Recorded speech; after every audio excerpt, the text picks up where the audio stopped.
Good afternoon, everyone, and welcome to the 2021 Chicago Research Colloquium, sponsored by the Chicago Studies program at the College of the University of Chicago. My name is Christopher Scravel. I'm the Director of Chicago Studies and Experiential Learning in the college. Chicago Studies represents part of the college's effort to respectfully, responsibly engage more deeply in the life of the city that we call home. We do this through a wide range of Chicago-focused classes, immersive quarters, and course bundles that offer deep dives into aspects of our city's life and history, a certificate program, a program of support and recognition for students whose research focuses on the city, like those from whom you'll be hearing today, and a wide range of paracurricular opportunities, including urban excursions and treks, Dean Boyer's famous Chicago history bike tours, of which we have just a few spaces left for one this weekend, and a range of lectures, panel discussions, community conversations, and more, all to enable members of the college community to learn from Chicagoans of all walks of life. We're so grateful that you are able to join us for today's event, which represents in so many ways the culmination of our year, just as it represents the culmination of 4 years of work for our distinguished presenters today. Over the past several weeks, dozens of students from across the disciplines have shared their BA theses and capstones with our team. A team of diligent readers, both faculty and staff, reviewed these to arrive at the exceptional projects that you'll be hearing about today. But I want to emphasize how difficult those decisions were and how grateful we are for all the college scholars who shared their original work, as well as the faculty mentors and other instructional staff who supported and then nominated their work for our consideration. Chicago Studies exists because engagement with the city is central to our identity as the College of the University of Chicago. Although he is unable to be with us in person at this time due to a conflict with a Board of Trustees meeting, College Dean John W. Boyer wanted to offer a few remarks about this as we begin today's event.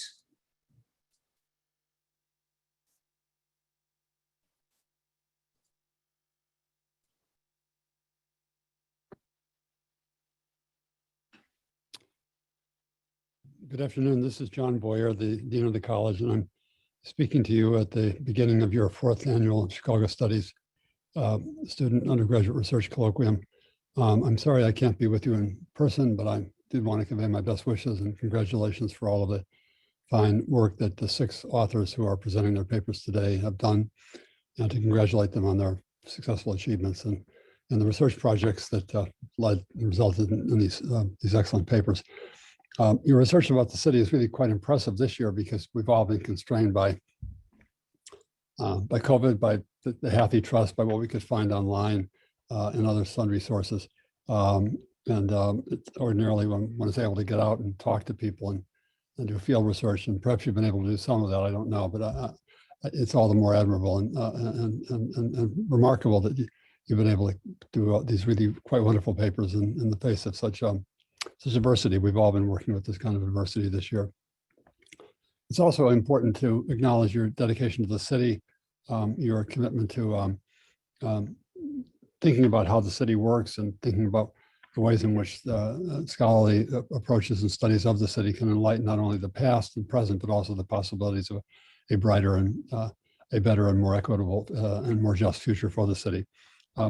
These essays are part of a program, Chicago Studies, very ably chaired by my colleague, Chris Scravel, which has now been going on for a number of years. And one of the things that it does is sponsors a very large number of activities for our students to engage the city in a scholarly way and an academic way, and also in what I would call a paracurricular way, to use the city not only to undertake BA or BS research papers, but also to simply enlighten or throw light on other intellectual or political issues that may be of interest to our students, and also to provide opportunities for engagement, volunteeristic engagement, professional engagement, not-for-profit engagement for students to work in the city and for the city. Many of the essays presented at these colloquiums have been subsequently published in our Chicago Studies Annual, which is now in its 13th year of production. And that also is a remarkable achievement of our program. Nothing like it in any of our peer institutions.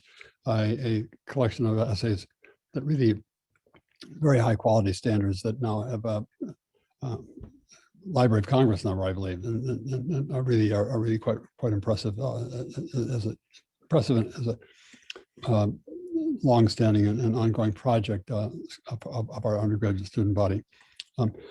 The traditions of undergraduates doing research about Chicago goes way back in our college. I'm thinking of Louis Wirth, one of the great founders of our Chicago School of Sociology in the 1930s, who began as an undergraduate in college doing research on the city of Chicago. And I'm hoping that, let me close with the hope that many of you will end up in professional capacities also using the skills and knowledge that you have developed in approaching Chicago and being able to use that for further professional endeavors, perhaps even getting PhDs and returning to teach at the University of Chicago. Time will tell. In any event, warmest congratulations on your work. Thanks to faculty sponsors and to the faculty mentors who have helped you along the way. And thanks to my colleague, Chris Grable, and his staff for organizing such a wonderful colloquium. Best wishes and congratulations. Thank you very much.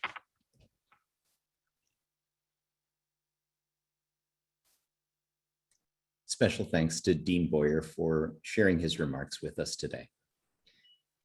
Today's colloquium features 6 presentations.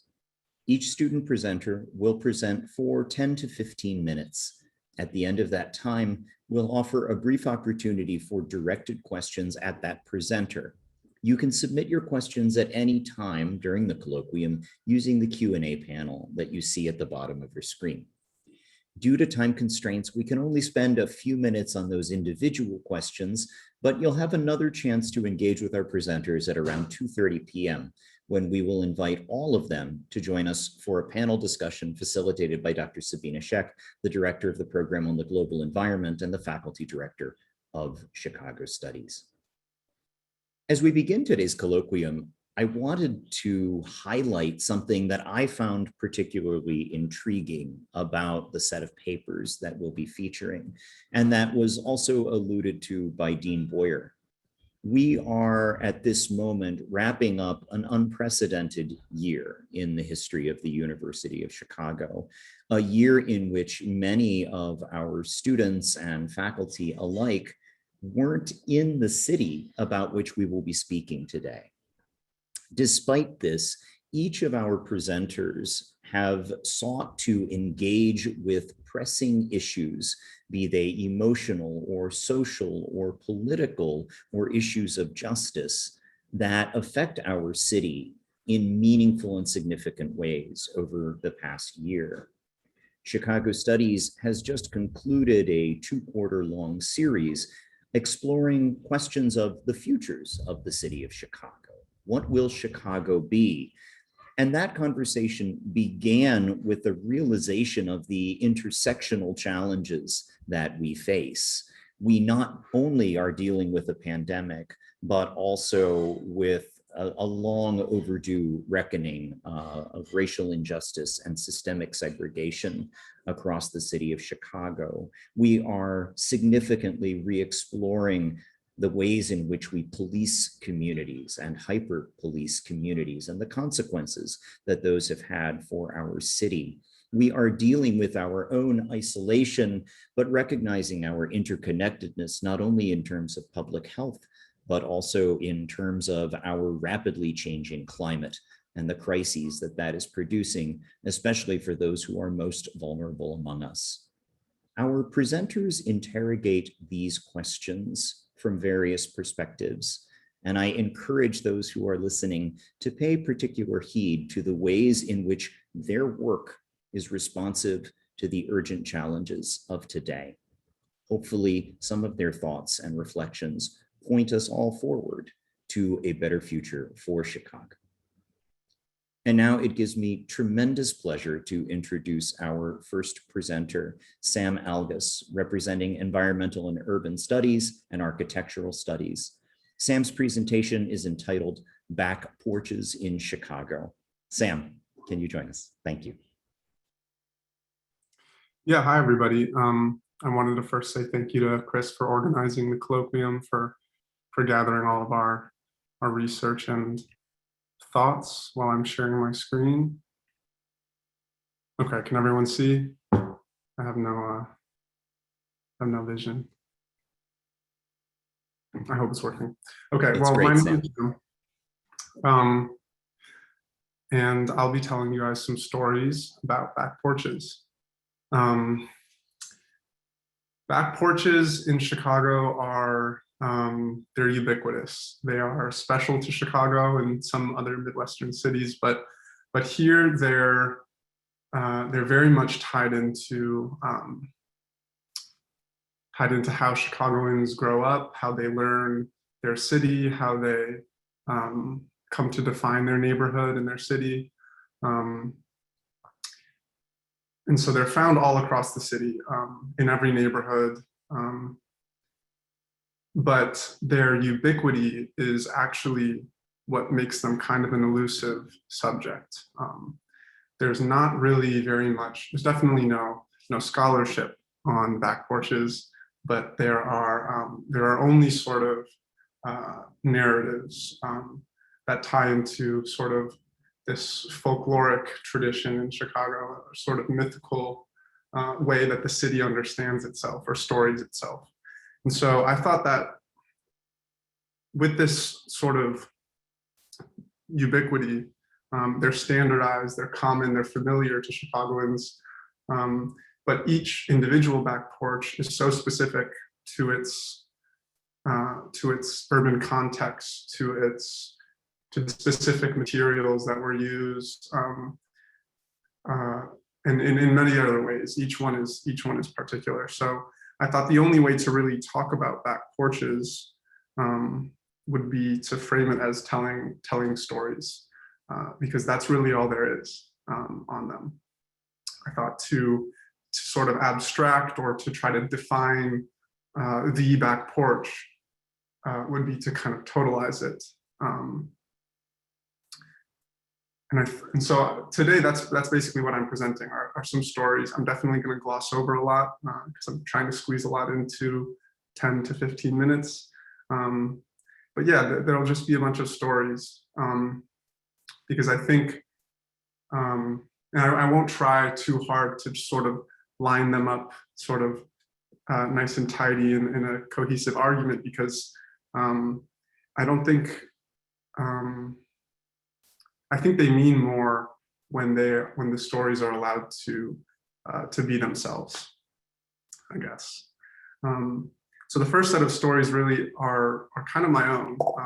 They are my own illustrations that I've tried to sort of depict, not this abstracted version of the back porch, but a whole bunch of different back porches, particular ones, at different scales, and sort of nesting these particularities at this lowest scale of the material, right, within larger and larger ones, so that each scale sort of it founds your understanding of the next. So as an example, so my illustrations of the material scale, these are all graphite rubbages. This is a column. This is a stair tread. But they're all sort of, they're of my neighbor's back porch. They're all real sort of indices of this real particular place and the real material scale that it exists. So here we have more decking, an angle bracket supporting a beam attached to the column, my neighbor's rubber doormat, and a downspout. At the next scale, so founded in those material realities, you have sort of the elements that compose the back porch, the things that we sort of were able to point to and name that construct this experience. So whether that's the staircase or the kitchen window, which is an important part of the back porch, the bench, the floorboards, again, the trash can, the string lights, those are all important features, and they're all specific. Like this busted chair, I'm not sure you can see, is on my neighbor's back porch right there. I don't know if it's blown out. But again, we're sort of zooming out from a particular place and sort of coming to understand the back porch through particularities, through particular back porches. So the next scale up from elements is spaces. So I use architectural drawings to show the actual spaces that these elements compose. Here's a 3 flat in Humboldt Park, or kind of Hermosa. Sort of a typical example of the long Chicago lot in the back porch, here serving as sort of a mediator between the front and the back in a way. This is a 6 flat, a plan of a 6 flat plan drawing in South Shore. I was only there briefly, so I didn't get to see the inside. I sort of know 6 flats tend to be split down the middle, but I didn't go inside. So this next one, this is my neighbor's back porch. And it's a pretty good example of sort of how the back porch is applied to an idiosyncratic building instead of sort of a common Chicago building type, like a 2 flat, a 3 flat, or a courtyard building even.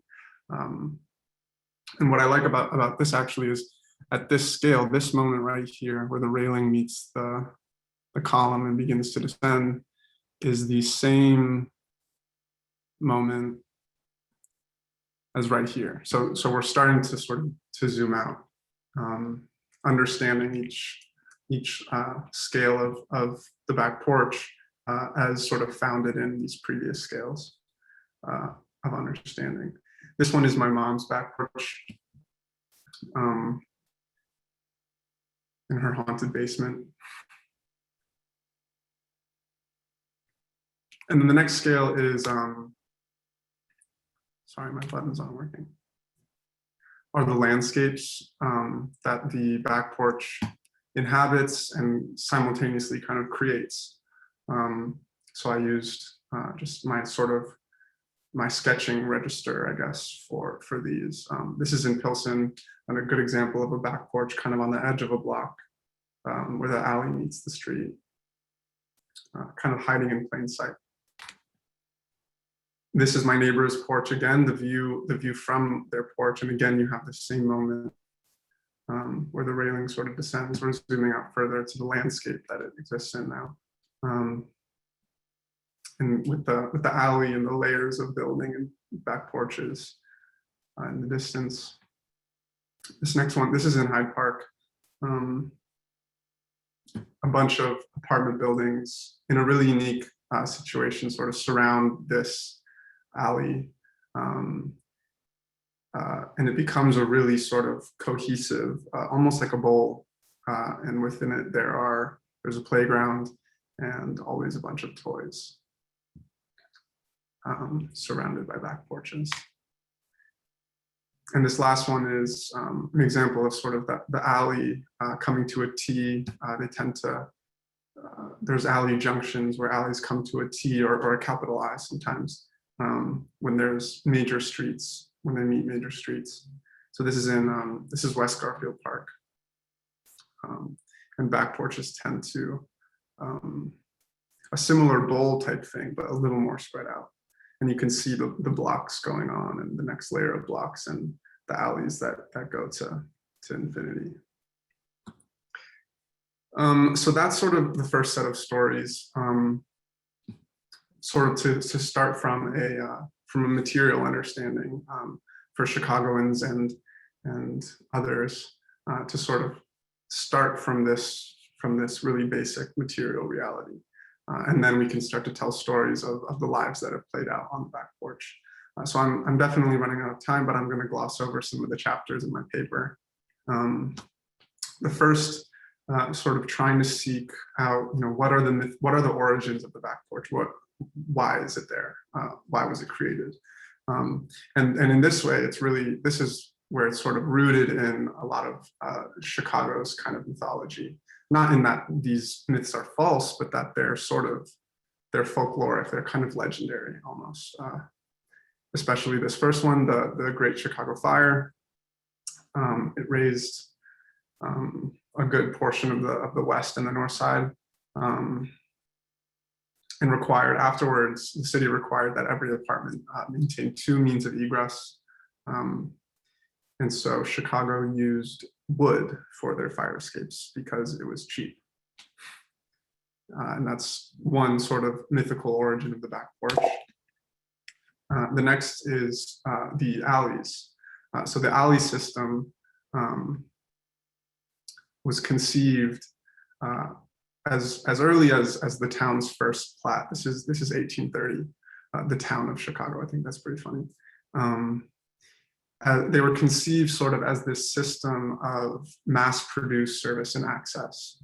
So originally that was horse manure. There was unprecedented levels of horse manure in the city. So they needed a sort of a place apart from the street to sort of stow away the unsightly and unsoundly and smelly parts of the urban experience. So of course that sort of was a precedent for garbage crews. This was a crematory when they used to burn garbage in the alleys.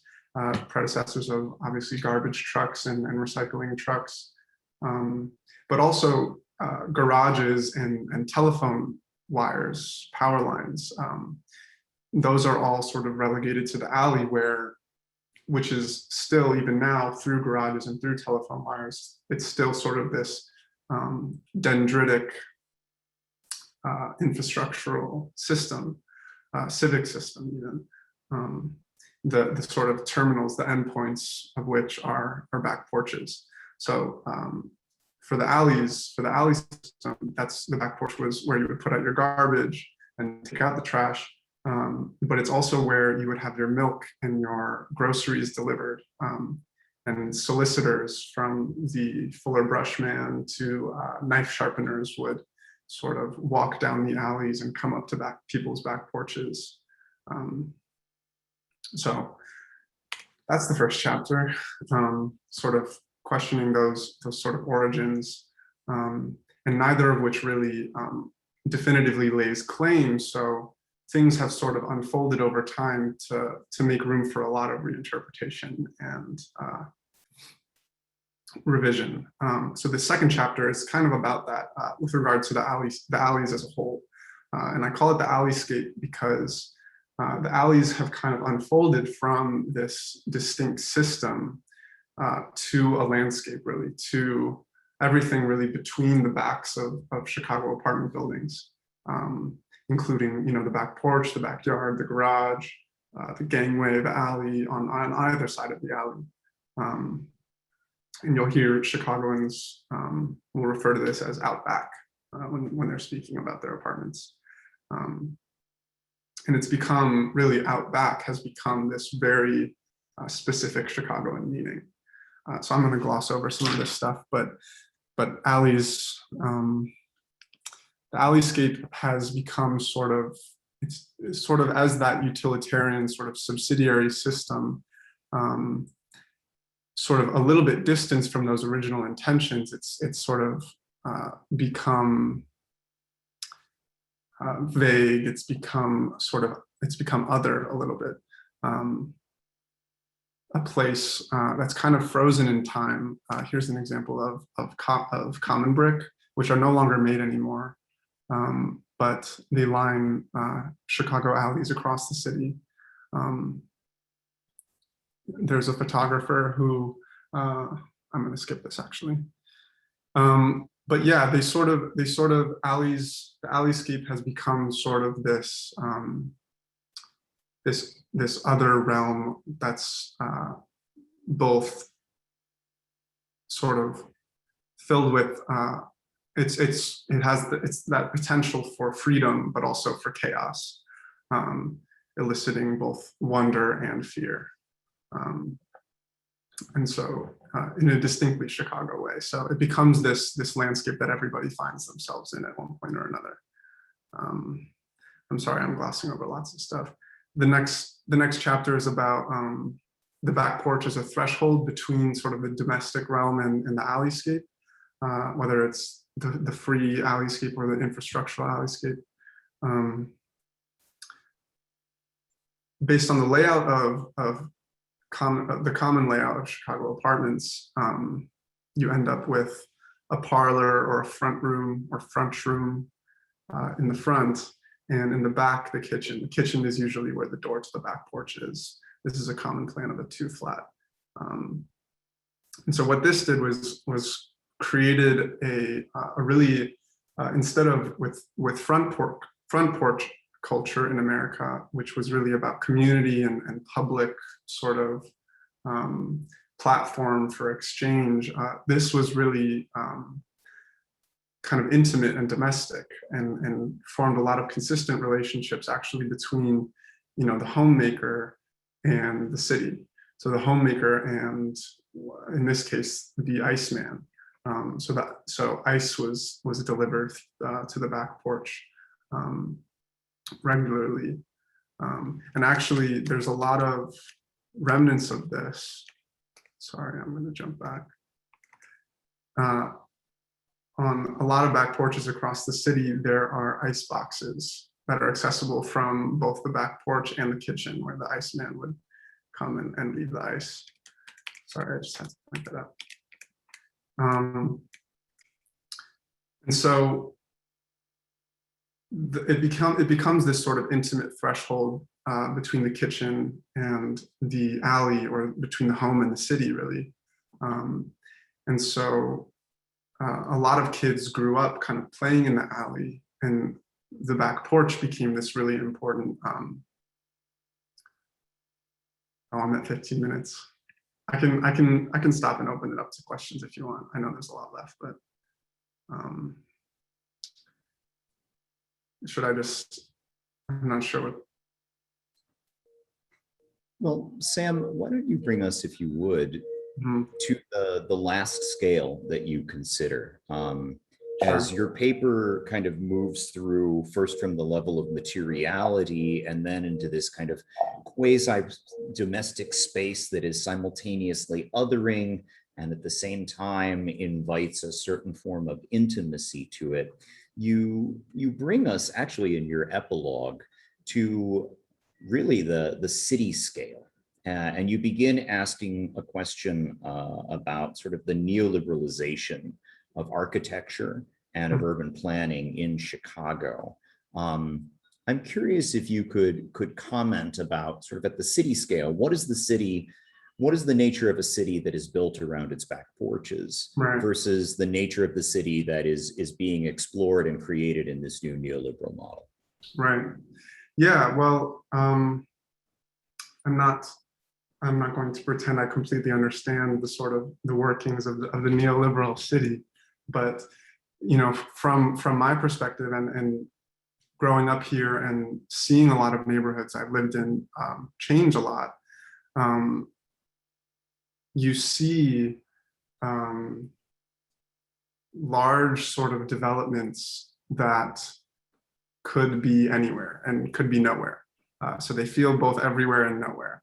And there's something about the back porch that not only ties you to some sort of Chicagoan identity, but ties you to your neighbors and your neighboring Chicagoans, and sort of becomes this sort of connection from one to their neighborhood.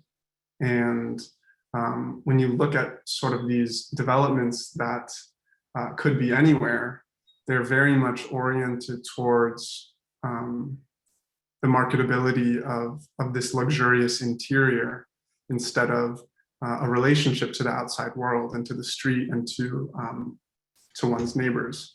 And they're very much focused on privacy and security and really sort of a sanitization of this urban experience.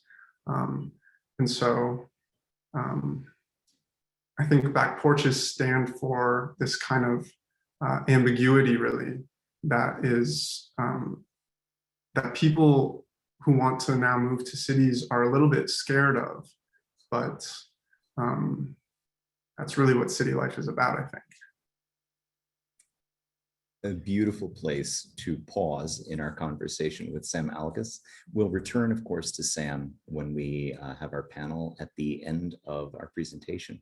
But now, unfortunately, we need to turn our attention to another presenter. Our second presenter today is Emilio Valderas, whose paper was presented in anthropology and also sexuality and gender studies. Emilio's paper is entitled Continuum, Time, Masculinity, and Death in Chicagoland's Mexican Street Gangs. Emilio, welcome. Hi, can everyone see the slideshow? Okay, so my presentation is entitled Continuum, Time, Masculinity, and Death in Chicagoland's Mexican Street Gangs. So I'm going to begin by reading a vignette. As he bikes fast down the interstate routes to ruins, he makes the humid summer air cold.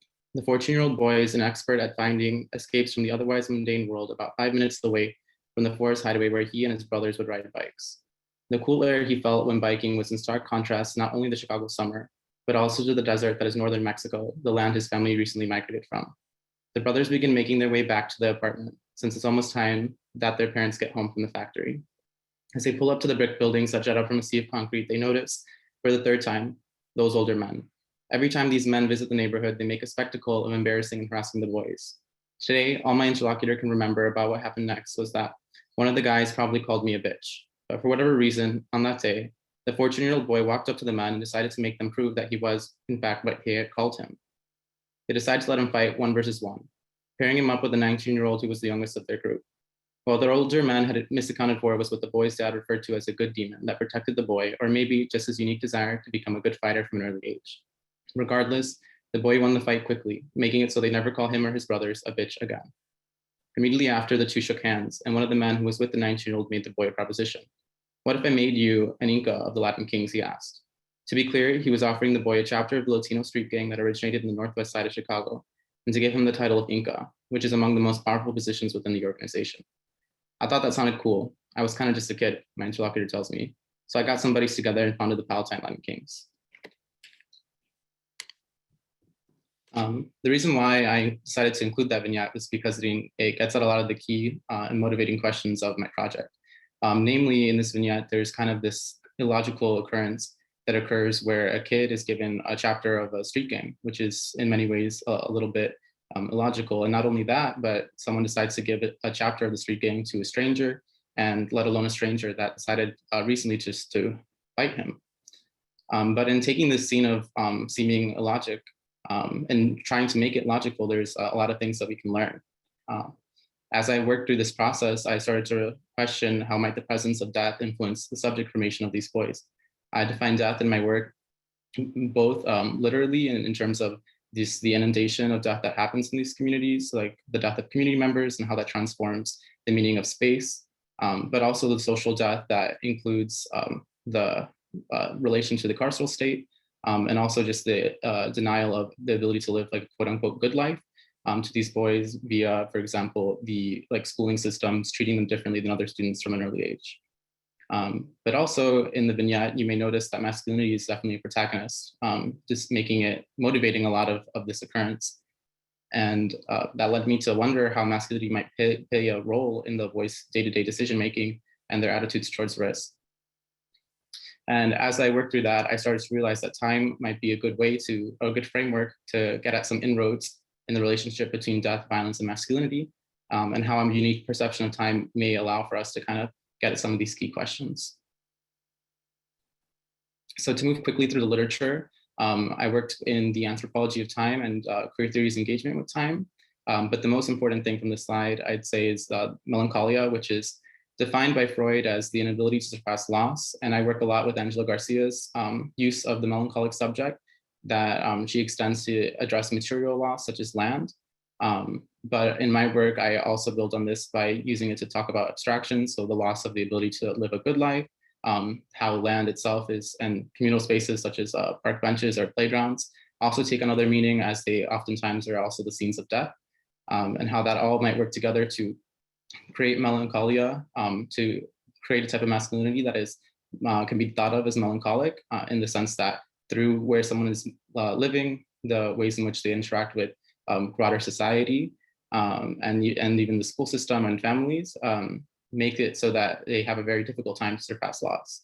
And some key takeaways from this slide is that different cultures have different ideas of time. In my work, I extend this to think about how different subcultures may also do a similar thing. And that melancholia is a good tool to think about how time is perceived and therefore how we might link the experience or the feelings towards death and also masculinity together. So my methods, I used what I termed collaborative autoethnography, interviews, and critical fabulation. The interviews were pretty straightforward. So the standard interviews with like a script that I would return to and go through with the interlocutor, the participant in the research. And critical fabulation, which I borrow from Saidiya Hartman, and is defined as taking historical/archival evidence and pairing it up with speculative narrative and critical theory to create an account of an event, of a historical event.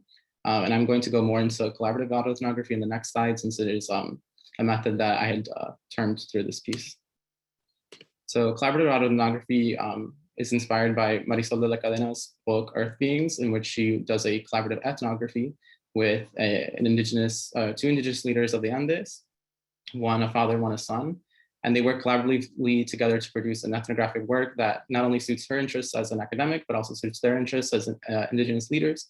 And working through conversation, they are able to produce something that I thought was very beautiful and definitely wanted to include as a method in my own work. And of course, due to COVID, I had to think about how I might make this a COVID safe method, which led me to thinking about how autoethnography might be made collaborative. And for those who aren't anthropologists, autoethnography is essentially writing about one's own experience in a community, whereas ethnography is writing a kind of like a participant observation kind of situation where you're writing about how your experience in the community, but also just how the community operates. Autoethnography is more about your own personal experience in life. So I decided to write a memory that I had growing up in one of these communities. I grew up in public housing, which in an area with a lot of gang activity. So I wrote a memory and gave it to an interlocutor, a participant in the research, and he responded to it with his own. And then together we spliced it up and made it into one of the sections of the thesis.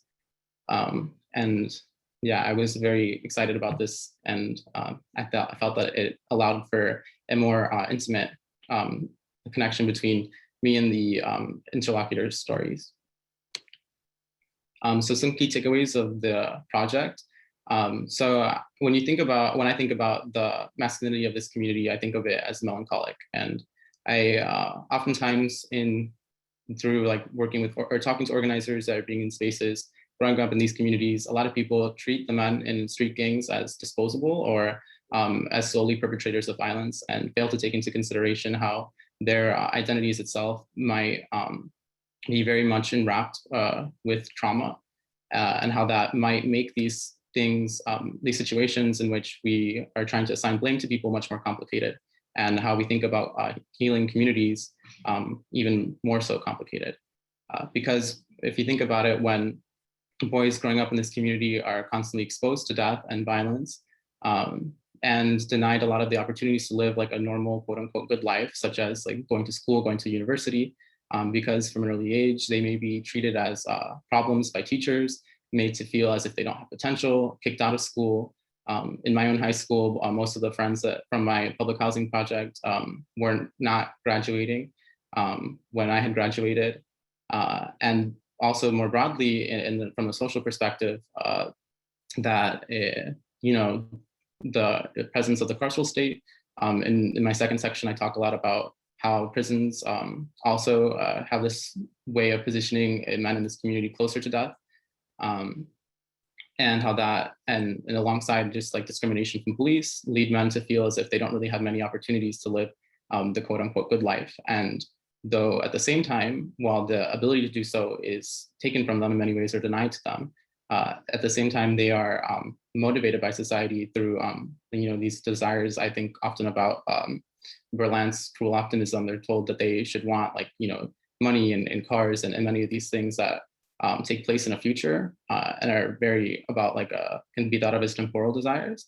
At the same time, they're made to want a good life, but the only route to it is perhaps oftentimes through a gang, where they're able to be treated as men, be treated as humans by other gang members, by their quote unquote brothers in the gang, and how that influences and complicates what paths in life they have available to them. And to return back to the concept of melancholia, when you grow up in this community, you're often raised to fulfill a very a specific role in this community where you're told that you need to protect. It's made kind of your life, the community you grow up in, because you don't really have many other ways to live. And because of that, you take great pride in protecting your community members and your brothers in the gang, your family, and are made to have attitudes towards risk where you're willing to risk your life for for your friends, sisters, like cousin or something, someone who to an outsider may not seem to be someone worth risking one's life. But within this community, it is everything. So I think when talking about conversations about healing and community change and social development, it's really important to understand how trauma and melancholia can very much get in the way and complicate a lot of the standard ideas of how to improve a community, especially neoliberal ones. And I guess I would just like to leave with the statement that when one's identity is premised very much on death, it makes it incredibly difficult to live a life. So with that, let's say thank you. And there's a little bit of the bibliography. Not all of it was able to fit on one page, so yeah. Emilio, thank you for your beautiful paper and also for your presentation. Your method, the novel method that you introduced, collaborative autoethnography, strikes me as one that's profoundly vulnerable. The ethnographer sits at a safe distance, is a participant, but participates primarily as an observer, and is clear about the self-distanciation that is part of the method as they engage. In autoethnography, it occurs to me your own identity is also on the line in a very visible way, and you've alluded to that in discussing your own connection to the communities that you're talking about. Can you say a little bit more about what you learned about yourself in pursuing this particularly dangerous methodology of research? Yeah, so throughout that process, I think I was able to learn about myself more in the sense that I was able to contextualize myself in these memories that I have alongside the memories of people I care about and community members. And I think that allowed me to kind of understand, gain a greater appreciation for the men I had grown up with, who oftentimes I had a lot of difficulty understanding. And yeah, I don't know if that gets at the full question, but I definitely appreciated the method, and I was kind of surprised too, as I worked through the method, how it allowed me to kind of reflect and heal from a lot of things that I had remembered growing up, or things that I kind of relegated to like a certain corner of my mind throughout college, and allowed me to kind of see how a lot of this academic journey of mine kind of returns to the same spots, and the ways in which I might be able to use that to kind of contribute to my community via the skills I've gotten here. And yeah, so I was in general very pleased with that method, and I was kind of glad that I decided to do something a little bit more experimental that wasn't very traditional within the field. We have two questions that focus on this intersection of melancholy and trauma, and one reader who in particular was fascinated by your illumination of this idea of social death and the ways in which I will have another paper later on today, actually, focusing on reentry. And a lot of the conversations around reentry have to do with the challenges of entering the workforce or the legal barriers to full participation. You, in conjunction with your articulation of melancholy or melancholia, you talk about the mental and emotional anguish that distance from family, distance from land, distance from loved ones, that people move on without you. And one begins to operate in a world that has been transformed by fast changing technologies that one doesn't know anything about. how does a better understanding of these forms of melancholy inform your sense of maybe how persons can be helped to heal and the kinds of healing that needs to happen between these othered individuals and the communities that they're attempting to re-enter? I think there is like no like clean or clear answer to that question, because even prior to because the second section of my paper focuses on mainly on prison.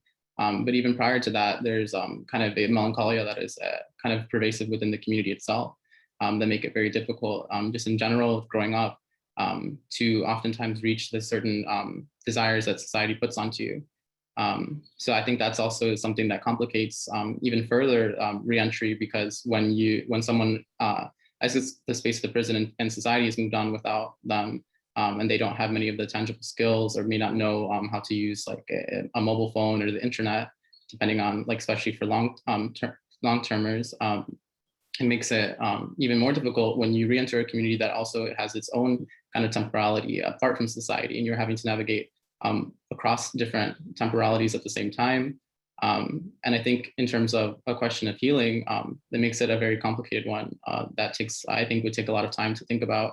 And this, my project itself had originally been about like 70 pages, but as I had gotten further and further along it, I realized that the question about healing and like the what is to be done kind of question merited more of like even further, more thinking towards it. Yeah, so I don't know if, I mean, I could think about some, I guess, like just general thoughts. I think it's important to consider like the trauma and to have a more trauma-informed approach to reentry and to getting people to be on the same page again, but also just kind of question a little bit as to what that is trying to get people to do, what kind of citizens that's trying to make them into.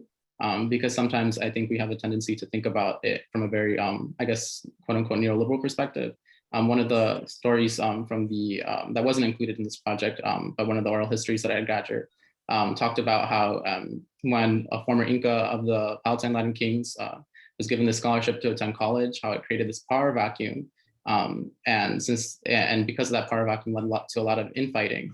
And one might think that, oh, like, you know, a university, college, you know, paying for someone to go there for free would help the community, would bring back a lot of, you know, in terms of like mental knowledge and resources in that sense, led to a lot of violence and led to actually 3 people getting murdered. So I think a lot of times the question of healing can't be done on an individual level. It can't be, it has to be done on a more communal level, and that can't really be done without changing a lot of the social, the societal level forces that create a concentration of violence in these communities, that incentivize gangs, that make gangs a valuable or something that people want to join, an option for people. So I think that all those questions have to be dealt with like at the same time, or and when we're thinking about reentry out of prison, people being brought back into their communities, it's important to think about more the structural as well, because it's very difficult and oftentimes very damaging and violent to the community when only one person's helped. Because when you remove someone who's an important community member because they're able to gain some type of social mobility or economic mobility, it often leads to like a lot of collapse in the kind of ecosystem of the community. It can lead to some unintended consequences. At the very beginning of your paper, you comment on, and you made mention of it here as well, kind of the thickness of the relationships, sometimes familial, but often quasi-familial. And it occurred to me that part of the difficulty of explaining those relationships was that you were doing so in English. In Spanish, of course, the relationship that one has with familiares and those who are like family is easier to express. And there are many more words that talk about those kinds of relationships. I'm curious how much of your work was done in English versus in Spanish, particularly as you were researching the paper. And I'm curious what effect that back and forth between languages had on the finished product for you. Yeah, so it was mainly done in English because I worked predominantly with first and second generation Mexican Americans. But a lot of times you're able to speak or like get at some concepts easier in Spanish, like you mentioned. But I guess the important things is someone as me who grew up in the United States and is second generation Mexican American. It's important to be able to understand those concepts and like be able to translate them into English in a way that's accurate and respectful to how that concept operates in the community. But also in the public housing project that I grew up in, it was very diverse. It wasn't, in Chicago, I think it's very common for a lot of, in Chicago proper, like the city, I think it's very common for different areas to be very segregated, for this area to be like almost entirely Mexican, and this area to be like a Black neighborhood. And in the suburbs, it's very different because the public housing projects over there oftentimes end up being the area where everyone gets displaced to. So it's just kind of ends up being a place where you have people from the west side and the south side living together, and that leads to like a lot of a very diverse community in the sense that there's like a lot of Black Americans, Mexican Americans, people from Eastern Europe and Russia who all grew up along beside each other. So not only, so I think that in some ways made the translation a little bit easier because people already begin to translate the concepts that mean community to each other, and how together with like the different cultures make it so that, you know, there's already a way in the community itself without me having to translate. A lot of times they've already done that work because they're growing up alongside people that they want to include in to, you know, the aspects of the community that is particular to their culture, and share that with each other. Thank you, Emilio, for your beautiful and really quite haunting research. The paper is a beautiful read. And again, I encourage everyone to look at Emilio's paper and others that we'll be sharing today on the Chicago Studies website. And we'll continue our conversation with Emilio when we rejoin our panel a little bit later on in the colloquium. Now, however, I'd like to introduce our third presenter for today. Ruthie Dworin is a linguistics major, and her presentation is entitled, "It's No Compassion in These Courtrooms: Exploring the Linguistic Construction of Racial Identity in Narratives of Chicago Courtrooms." Ruthie, thank you so much for taking the time to join us today.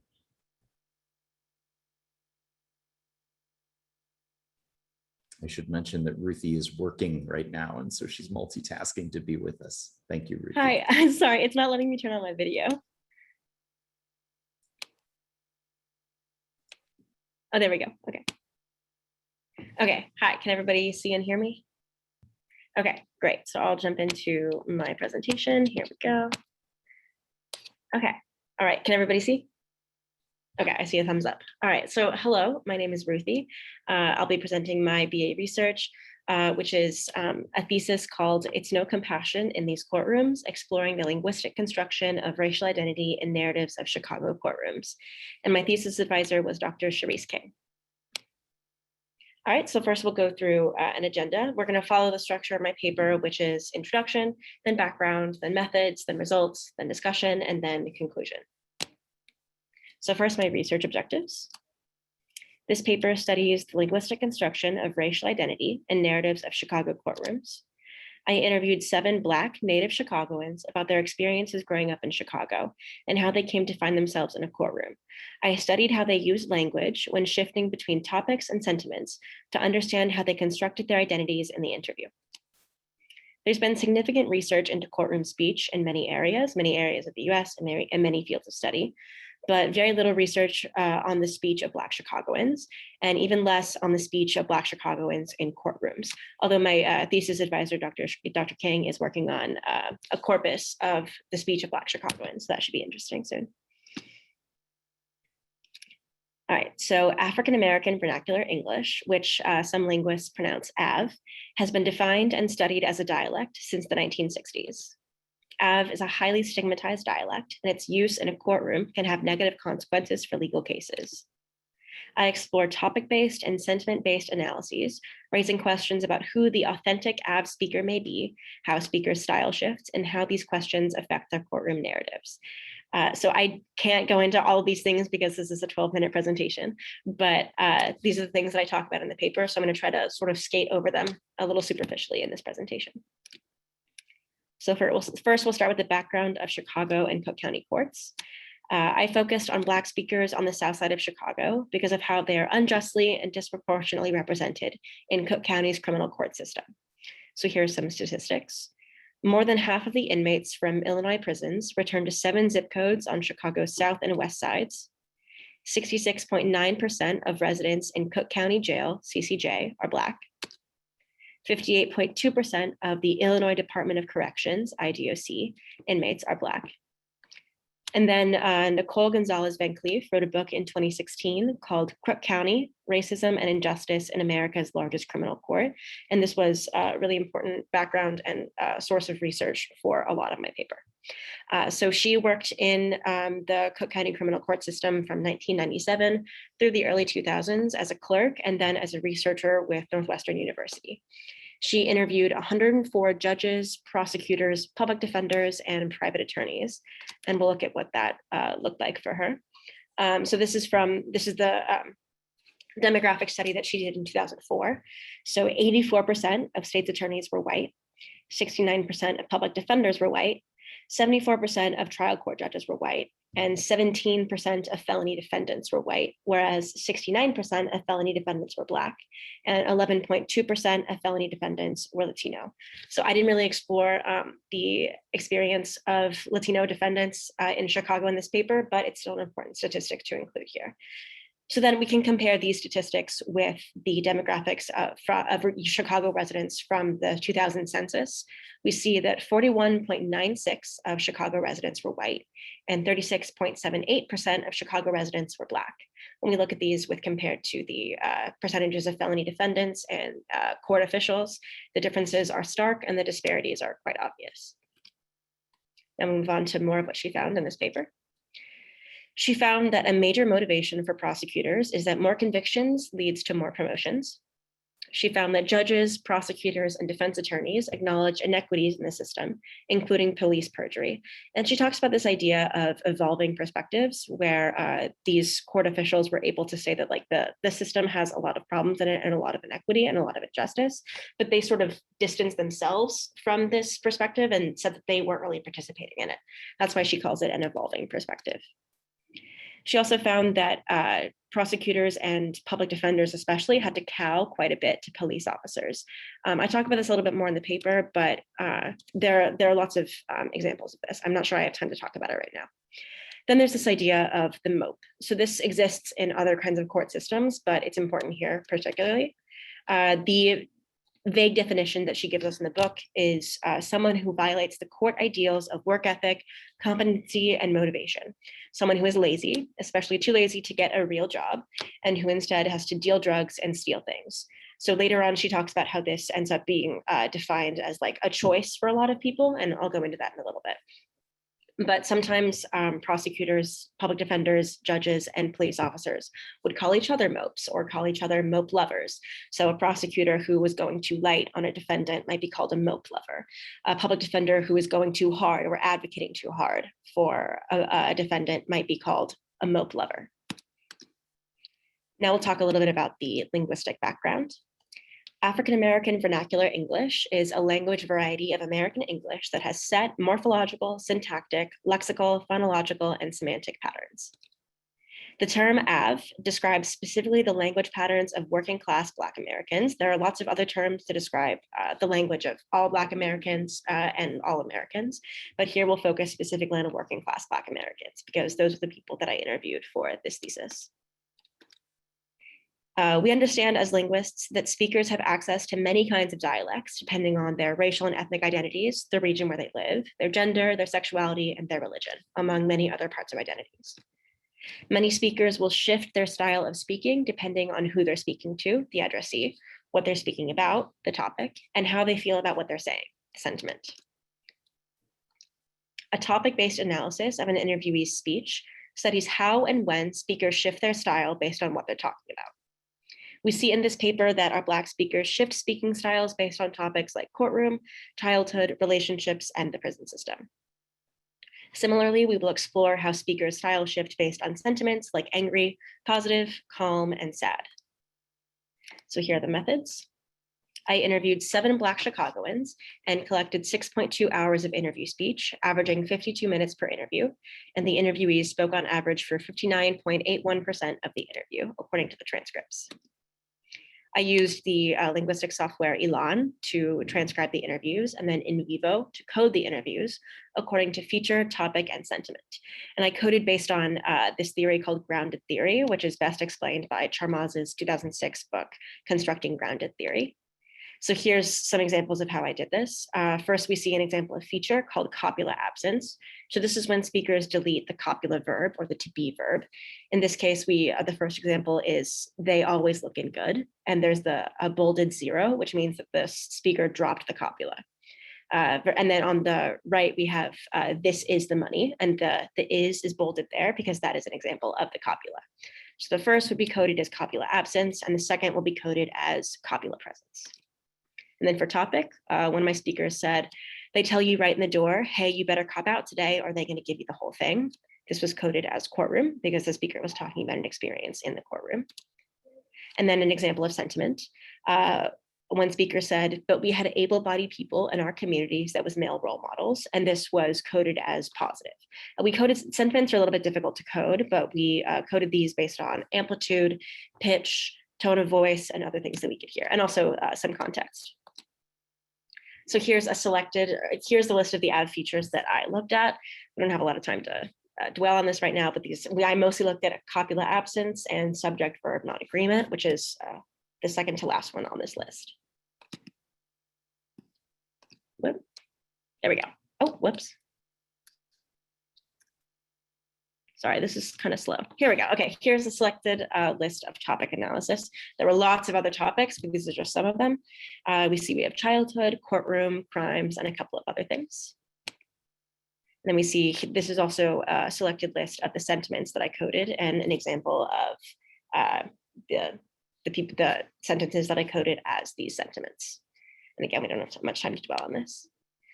So now we'll talk about the results. On the top, we see the 7 speakers. These are all anonymized names, of course. And then on the far right, there's the overall statistics for the features that they used. And then on the far left, these are all the examples of the features that I focused the most on. So in green, I highlighted the highest rates of usage of each feature. And then in yellow, I highlighted the lowest rates of usage. So we see that Ashley has most of the yellow. So her speech had some of the lowest rates of ad usage, except for existential it. There's some research being done on existential it. This is like the title of my thesis is It's No Compassion in These Courtrooms. That's an example of existential it, where you could basically substitute in there's no compassion for its. So this is very interesting. We also see that Tom has a lot of the higher rates and Jimmy also has a lot of the higher rates. And we also have to compare the difference in the actual number of tokens. Those are included as the numbers beneath or next to the percentages. Okay, so now we'll do like a little mini analysis of some of the speech that I saw. In this paper, we saw that speakers use AV to express frustration, anger, sadness, and a joking tone, and to discuss the courtroom, the prison system, their use of language, and their racial identity.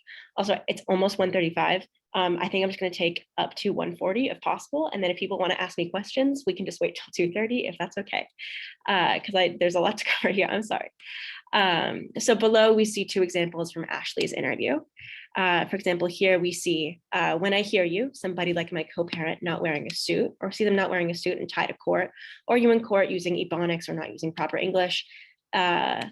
Yeah, I judge, because to me, it's like you put in the race back 20, 30 years. So we see here Ashley using 2 examples of copula absence, which we can see because the zeros in bold. So this is about 2/3 of the way into the interview. She seemed fairly comfortable talking. Her tone was comfortable, but also critical because she's discussing her own experiences. And she's describing here her Black co-parent in a courtroom, which is a typically white environment, and having to watch him be subjected to the judgment of white and possibly Black people around him. Then a few minutes later, she utters the sentence here where she uses a much lower rate of copula absence and a higher rate of copula presence, because we see the copula verbs here are bolded. And she discussed here, this is another opportunity where she's speaking, or another circumstance where she's speaking about being in kind of a white environment. And it's possible that because she associates that the courtroom with a white environment, she is speaking more with the language that she's using, that she might use in a white environment or a formalized environment like the courtroom. So this is an example of a topic analysis or a topic-based shifting when we look at the two of these together. Okay, so now we can move on to the discussion. A lot of this is just going to be me raising questions. We saw that NVC, Nicole Gonzalez Van Cleef, her Crook County, saw that many people involved in the system saw mopeness as a choice. If someone committed a crime, they had to have made the choice to be unmotivated, lazy, and incompetent. She notes that these professionals equated what she calls ebonics, which is another name for AV and also the speech of African Americans. She equated this term with the defendants themselves. A probation officer who was white, she overheard him use his bastardized version of AV to mock a defendant. See this guy? He's like, oh man, that ain't right. This shit ain't right. We see the probation officer here explicitly use AV, the dialect that most of the Black defendants they see will speak, to mock and put down defendants and excuse his own maltreatment of the defendants. The idea here is that a Black defendant who speaks in AV is automatically associated with the crimes and societal violations that MOPEs commit. So all Black defendants, especially those who speak AV, are likely considered to be MOPEs, and thus will get less quality treatment by the public defenders and the prosecutor and the judge. So public defenders in Chicago have some of the largest caseloads across the country, which means they have to pick and choose which defendants get proper representation and which get possibly less than the bare minimum. One of the ways they distinguish between defendants is the idea of mopeness. Police officers are less likely to be compliant and offer helpful testimony for a mope than for someone who is seen in a better light by the court. And prosecutors are more likely to offer a harsher sentence for the mope, partly because they need the police officer on their sides for other cases so that the prosecutors can get promotions. This is an example of that cowing to police officers that I mentioned before. If the way that public defenders treat their clients depends on how they view the client's skin color, dialect, and perceived character, then treatment in the actual courtroom from people like the judge who are less invested in the case for a client going well may be worse. So I've talked about other examples of this in the actual paper and other studies that have been done on this kind of thing, but we don't have time now.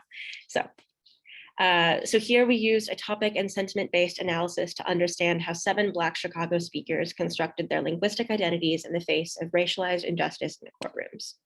We saw that the speakers overwhelmingly used copula absence and subject-verb non-agreement to discuss their experiences in the courtroom, the prison system, and the prison industrial complex, their use of language, and their racial identity.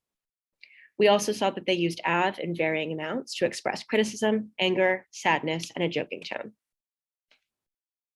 More research needs to be done to see how other Black Chicagoans use AV and Standard American English, which I abbreviate here as SAE, and I can talk a little bit more about why there's an asterisk there, both in the courtroom and when discussing the courtroom. But these analyses suggest that speakers draw on a range of linguistic strategies for negotiating and talking about these experiences.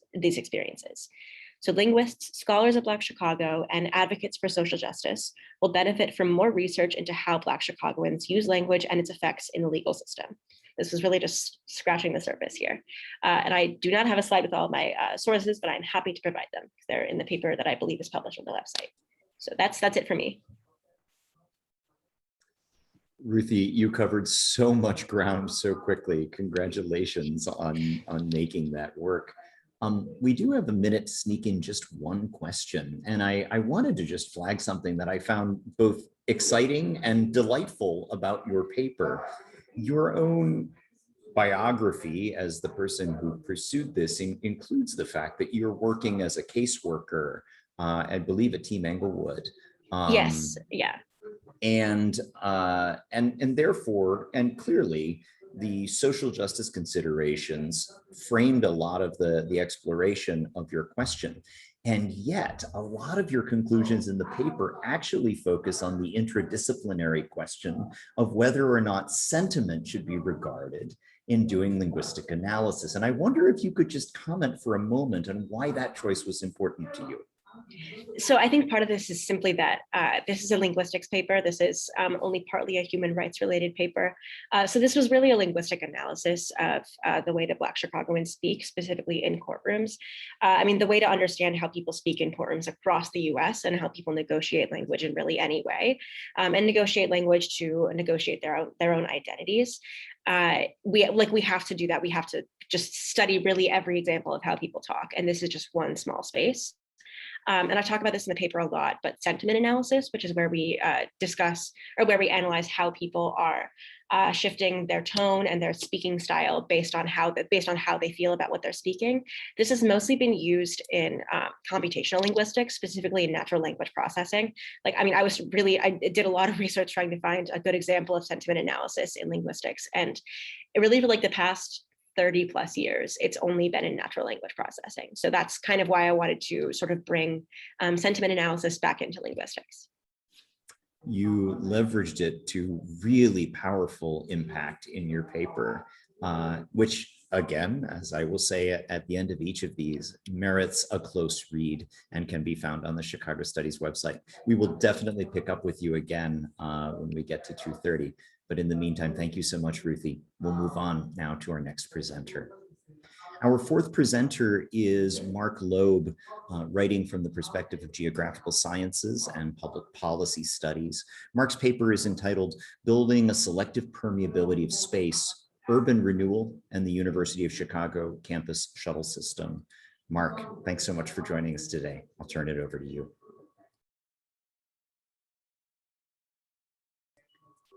Mark, you seem to be muted still. Oops, sorry, Go. I muted both my micro, just to be safe, I had muted both my microphone and Zoom. So I just want to say it's an absolute pleasure to be here. And I will share my screen and we will jump right in.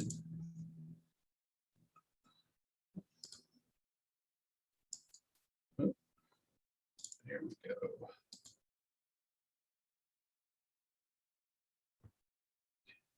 Okay, yeah, so building a selective permeability of space. I will get to what that means in a bit. So how many of you here, I realize this would work better if we were holding this in person, but how many of you here have ridden the UGO campus shuttle system, at least before COVID was a thing? If they let you, like, I guess, raise your hand. And then let's give everyone a second for that. And then, okay, good. A lot of you. And then another question, how many of you know who haven't read the paper yet, when and why it was introduced? I assume not many. And so the UC bus, which is the precursor to today's UGO system, was introduced on February 4th, 1957. It consisted of a single station wagon running on a loop from Cottage Grove to Stony Island. It was announced in the maroon by Weston L. Krogman, the university's business manager. Tickets could only be purchased from 5 sites on campus with the newly introduced UC ID card, and drivers were explicitly forbidden from taking cash. And all of this, as I will discuss in a bit, I had to find out from primary source research. There are no extant secondary sources produced by the university or the administration on the UC bus. Now, let's take a brief moment to go through the university's history of urban renewal. So in 1958, a year and a half after the UC bus was introduced, the Hyde Park Kenwood Urban Renewal Plan was approved by the city of Chicago. 106 acres were cleared and 4,000 families were displaced. The reason this was done is because the Black Belt, which is a term that referred to the South Side African-American community, had begun to expand in the years after the Second World War. Faculty were fleeing to the suburbs, and the administration was convinced that this spelled doom for the university community as they defined it, which they saw as very dependent on having the faculty and the students live very close to the university so that intellectual life could continue off campus. Um, and then here's the Hyde Park Herald article sort of heralding the sort of announcement of the plan in 54 before it was accepted in 58. And here are just some demolitions. Here is 55th Street in the 40s.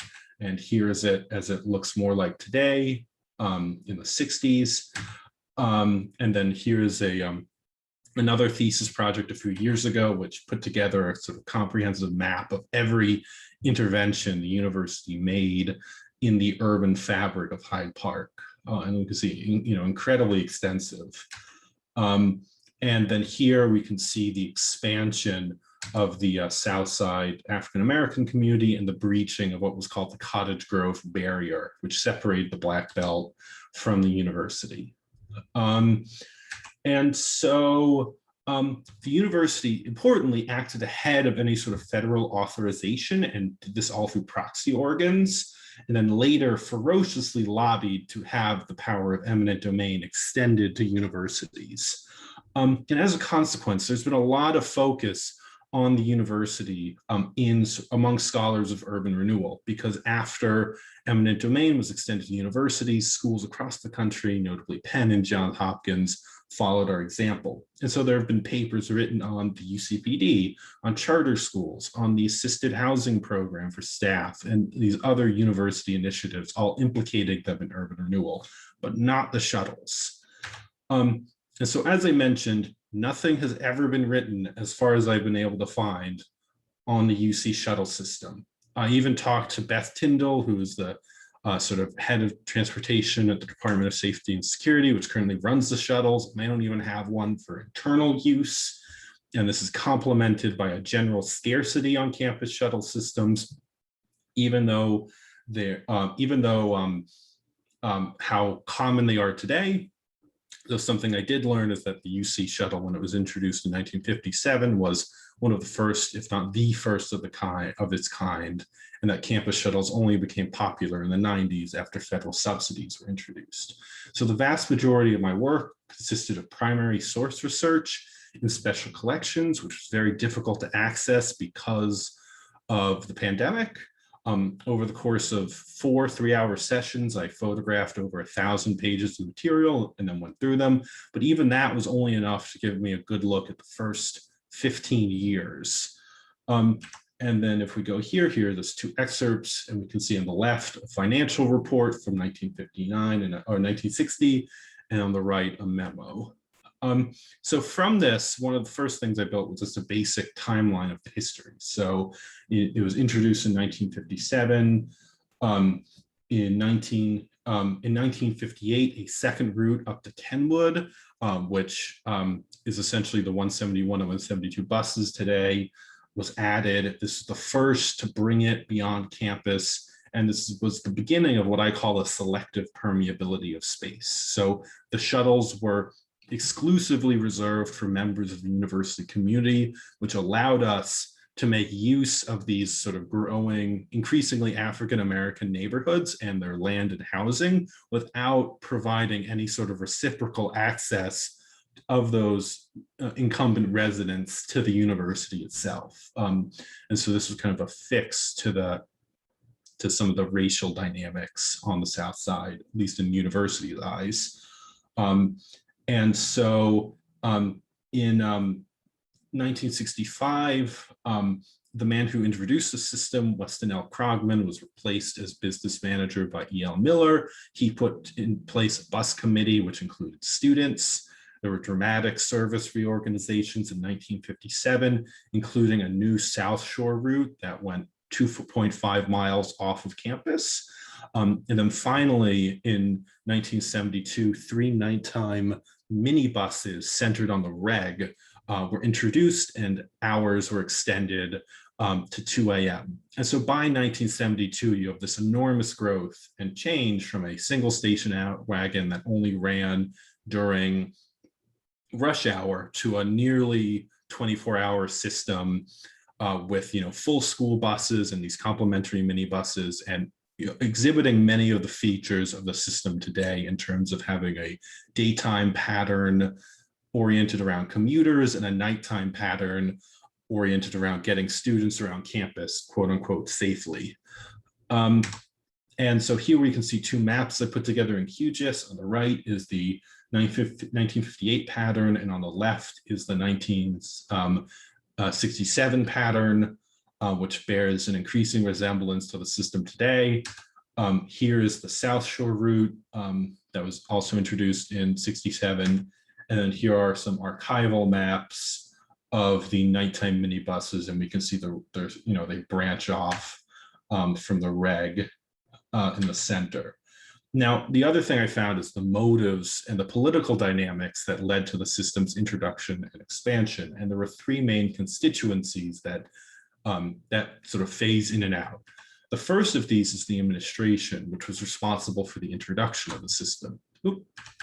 And what's interesting is that even though it became this urban renewal organ, it was actually originally intended as an adaptation to the sort of perceived decay of Hyde Park that also motivated urban renewal. And so Weston L. Krogman, the man who introduced the system, he was the business manager. He took care of all the facility maintenance and construction. However, as the faculty suburbanized, and so for example, during the 50s, we crashed from 90% of faculty living in Hyde Park to just 70%, and it seemed like it would continue declining.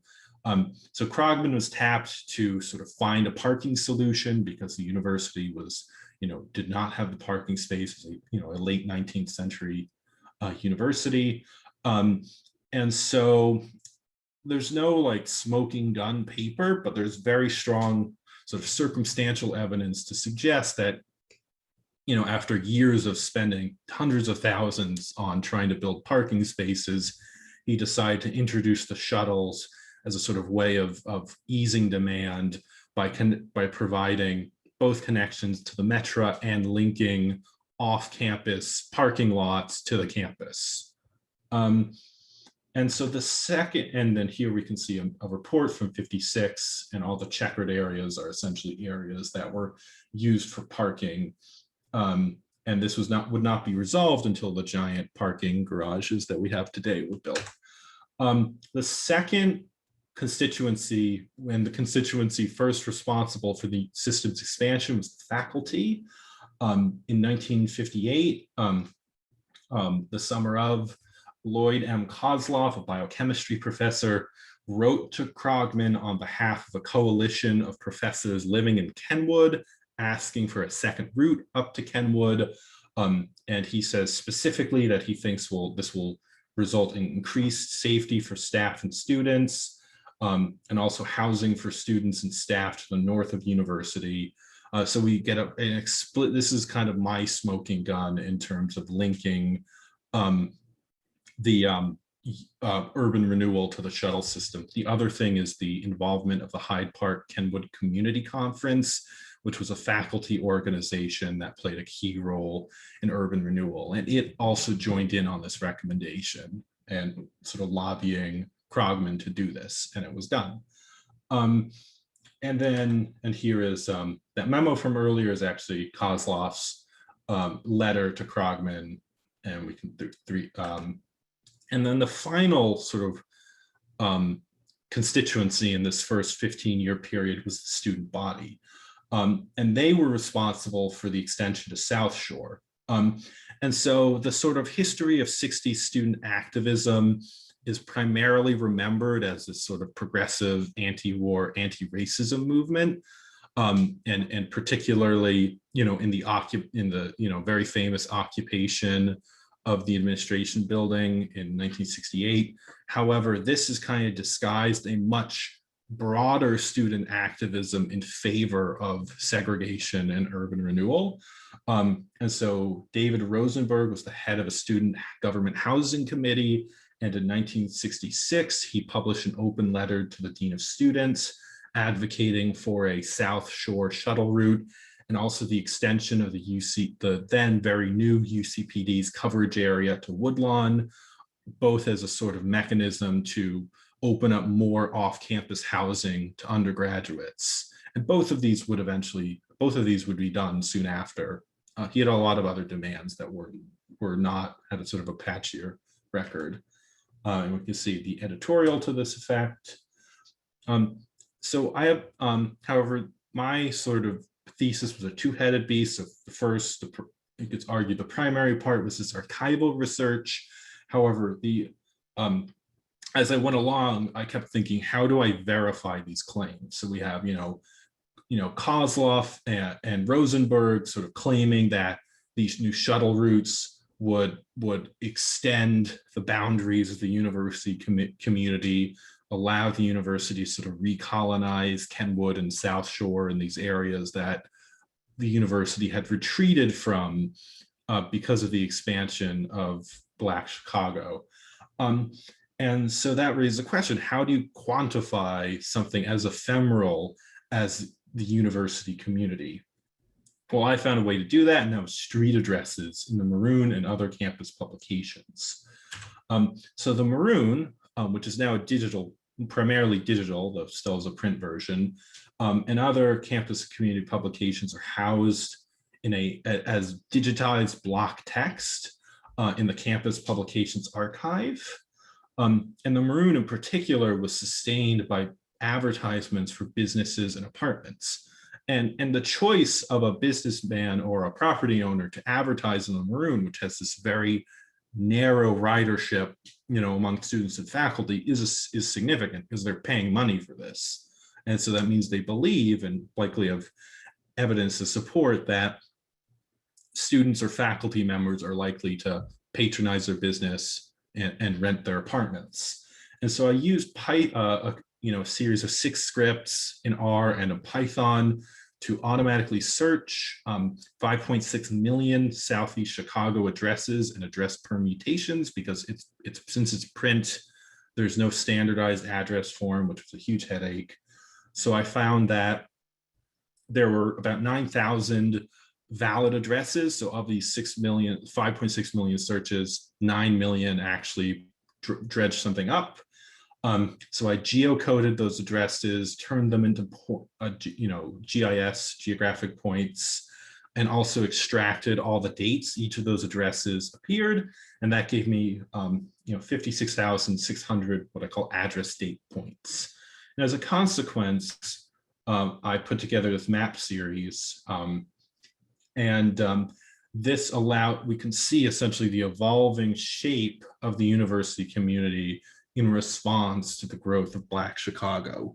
And so this is everything from 1893 to, just showing my time, to 1903. This is 1903 and 1914. And then after this is where census data kicks in. And we can see the university retreat, the university community retreat, and the sort of street addresses being mentioned in campus publications retreat in the face of the growth of Black Chicago.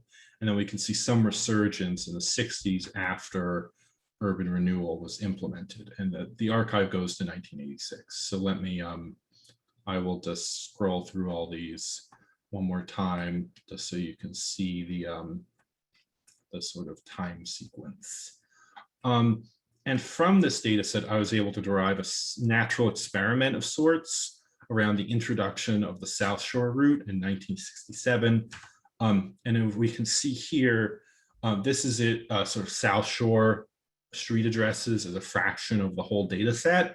And we can see growth in the early 60s, and then a particularly large spike in 1968 after the shuttle was introduced. So this speaks to the fact that an increasing number of students were living in South Shore because of on-campus housing shortages, and then they lobbied for this these additional services provided by the university.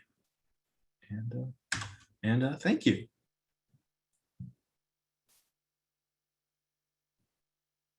Mark, everyone who has looked at your paper has been blown away by the prodigious amount of work that went into not only the quantitative, but also the archival work that you did. A very basic question before we move on to our next presentation.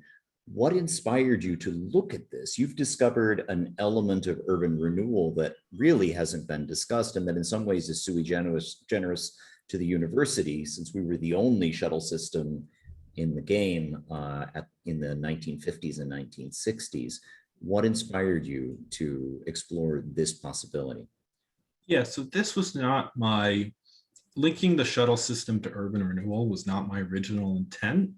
I essentially started looking at it because I was really, excuse the expletive, really pissed off with the service pattern of the shuttle system.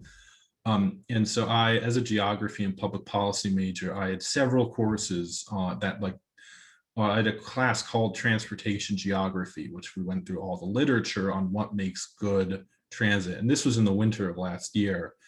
And I just thought it was remarkable that we had this course saying, oh, this is how to design a transit system. You need really straight, regular routes, no curvy nonsense.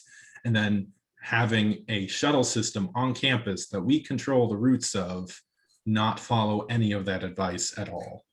And so that brought me down the rabbit hole of like, why do we have this system in the first place? And like, because there was no secondary sources, existing work, I kind of had to take a gamble on that there would be something interesting. But by the end of the spring of last year, I'd sort of found, oh, it was introduced in 1957. Oh, here are these connections to urban renewal. I think this warrants like going into the archives and trying to prove this connection. We are so grateful that you did. And I, again, as I do, it seems every time, encourage folks to take a closer look, not only at all of the analytic work at the back end of Mark's paper, but also the beautifully constructed historical narrative with intense archival documentation at the beginning. Alas, we need to move on. I'm grateful to be able to introduce our fifth presenter. Autumn Mitchell is a sociology major. Autumn's paper is entitled Coping with Uncertainty: Experiences of Essential Workers During the COVID-19 Crisis. Autumn, thank you so much for joining us today. Thank you for the introduction, Chris. Let's see if I can share my screen. Alrighty. Okay, so I'm Autumn, and for my thesis, I investigated the experiences of essential workers throughout the pandemic. In particular, I was interested in figuring out how these workers were perceiving the crisis and ultimately how they were coping with the uncertainties of COVID-19. I would like to briefly thank my advisor, Dr. Marco Garrido. This project would have really been nothing without him, so shout out to him. So it's been shown time and time again that essential workers, who are often low-income people of color, are disproportionately vulnerable to contracting and dying from COVID-19. Additionally, research has shown that these workers lack the resources to adequately manage these heightened vulnerabilities. However, even though this research is critical at showing the structural inequalities we are facing today, there hasn't been much research that's looked at how these individuals are actually perceiving the positions they're in. So my research is specifically looking at how the essential workers are developing risk perceptions. In other words, I wanted to know how these individuals understood the risks they were facing. So to do this, I needed to understand the on-the-ground experiences of these individuals. So I applied to two organizations of essential employment, a package facility and a drugstore. Over several months of the summer of 2020, I worked as both a package handler and as a cashier.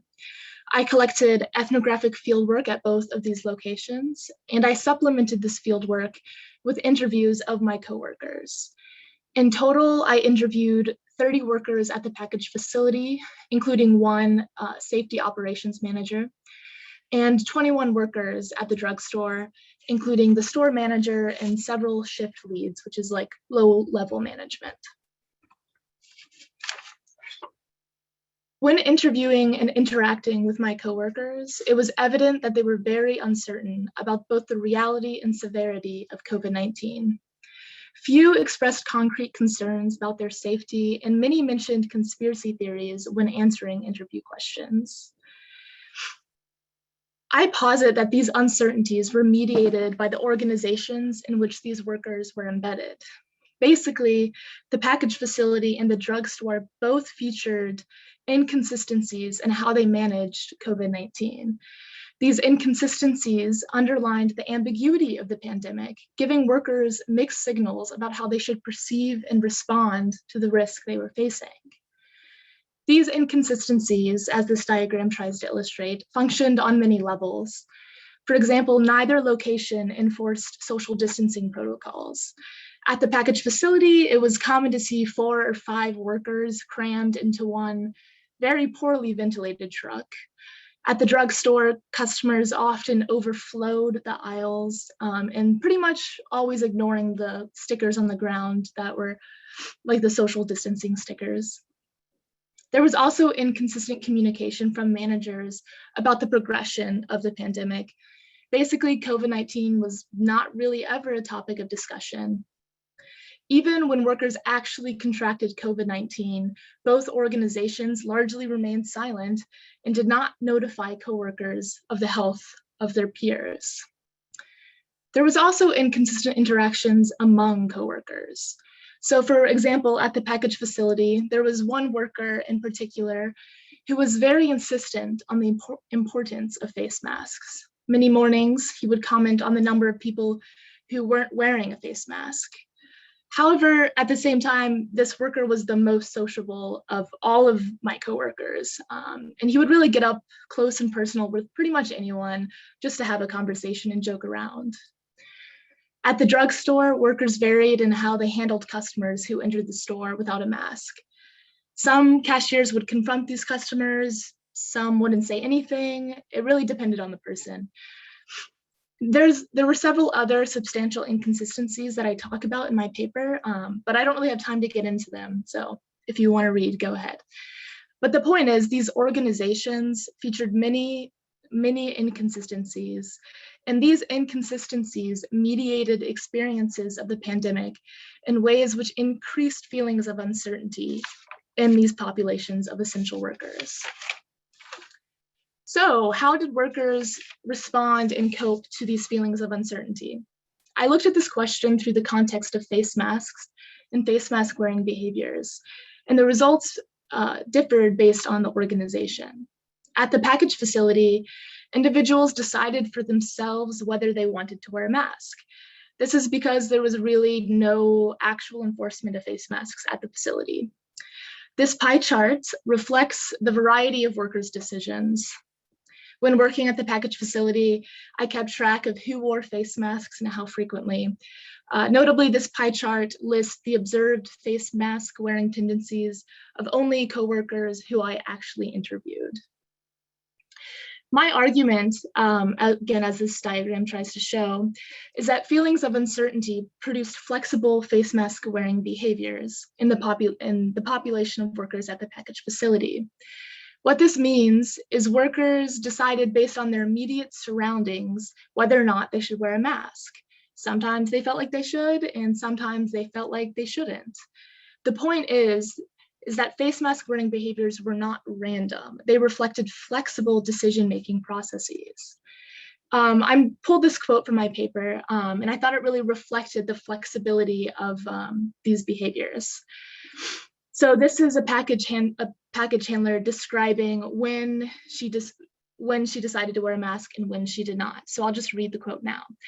On Sundays, there's only 2 of us over there, so I cut myself some slack and take the face mask off, but I have it handy.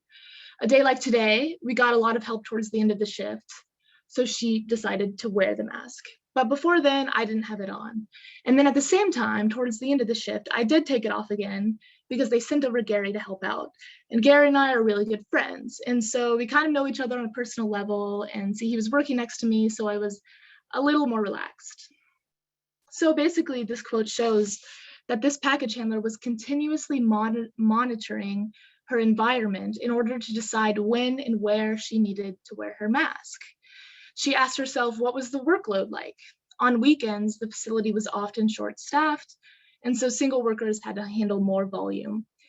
So she took her mask off because there were more packages to handle. She also asked herself how many people were around her. How well does she know the people with which she was working? How hot is it? All of these things and many more that were factored into this decision-making process. Things were quite different at the drugstore because there was rigid enforcement of face masks for workers. This rigid enforcement likely has a lot to do with the public visibility of this organization, but I'm not going to get into that now. It's kind of a long story. The point is that this particular rigidity precludes the development of flexible face mask wearing behaviors like the ones observed at the package facility. However, it is important to recognize that workers were not wearing face masks in order to protect themselves from COVID-19. They were wearing face masks because they would be fired if they didn't. So this quote from the store manager kind of emphasizes this point. As she says, it's not about their safety, it's about doing what somebody else told them to do. In this way, face masks were decoupled from larger considerations of the pandemic. Workers were not wearing masks because they were convinced of their necessity or efficacy. They were wearing masks because those were the rules.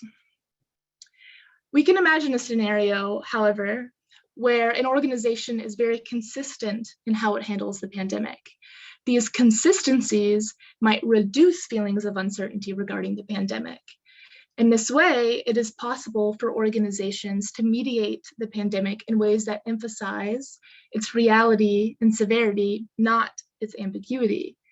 This possibility may lead individuals to perceive masks as effective safety protocols, and thus they may actively choose to wear them in order to keep themselves safe. But again, this is not what was observed at the drugstore. Workers were not wearing masks out of their own volition. In my discussion, I emphasize how these two organizations of employment mediated experiences of COVID-19 in ways which increased feelings of uncertainty regarding its reality and severity. In this way, essential workers were left in a gray area regarding their perceptions of the pandemic. Is it real? Is it not? Am I in danger? These questions were largely left unanswered for these workers. It is important to realize, however, that essential workers are more than just workers. They participate in many organizations simultaneously, whether they be the family, the neighborhood, or the state. All of these organizations mediate experiences of the pandemic in different ways. Thus, individuals are caught up in an intersection of distinct experiences. Future research should explore how these experiences interact with one another. My concept of decoupling may be helpful when thinking about these interactions. As was observed at the drugstore, inconsistencies within one organization can produce a divide between behavior and context, or in this case, between face mask wearing behavior and considerations of the pandemic. But what happens when there are inconsistencies between organizations? What happens when organizations mediate the pandemic in ways that contradict one another? These questions are going to be critical as we try to understand how different individuals and communities have perceived the pandemic and its aftermath. So that is my presentation, but before fielding any questions, I just wanted to briefly wish my dad a happy birthday. I thought I was getting old, but you know, whatever. Happy birthday, Dad, love you.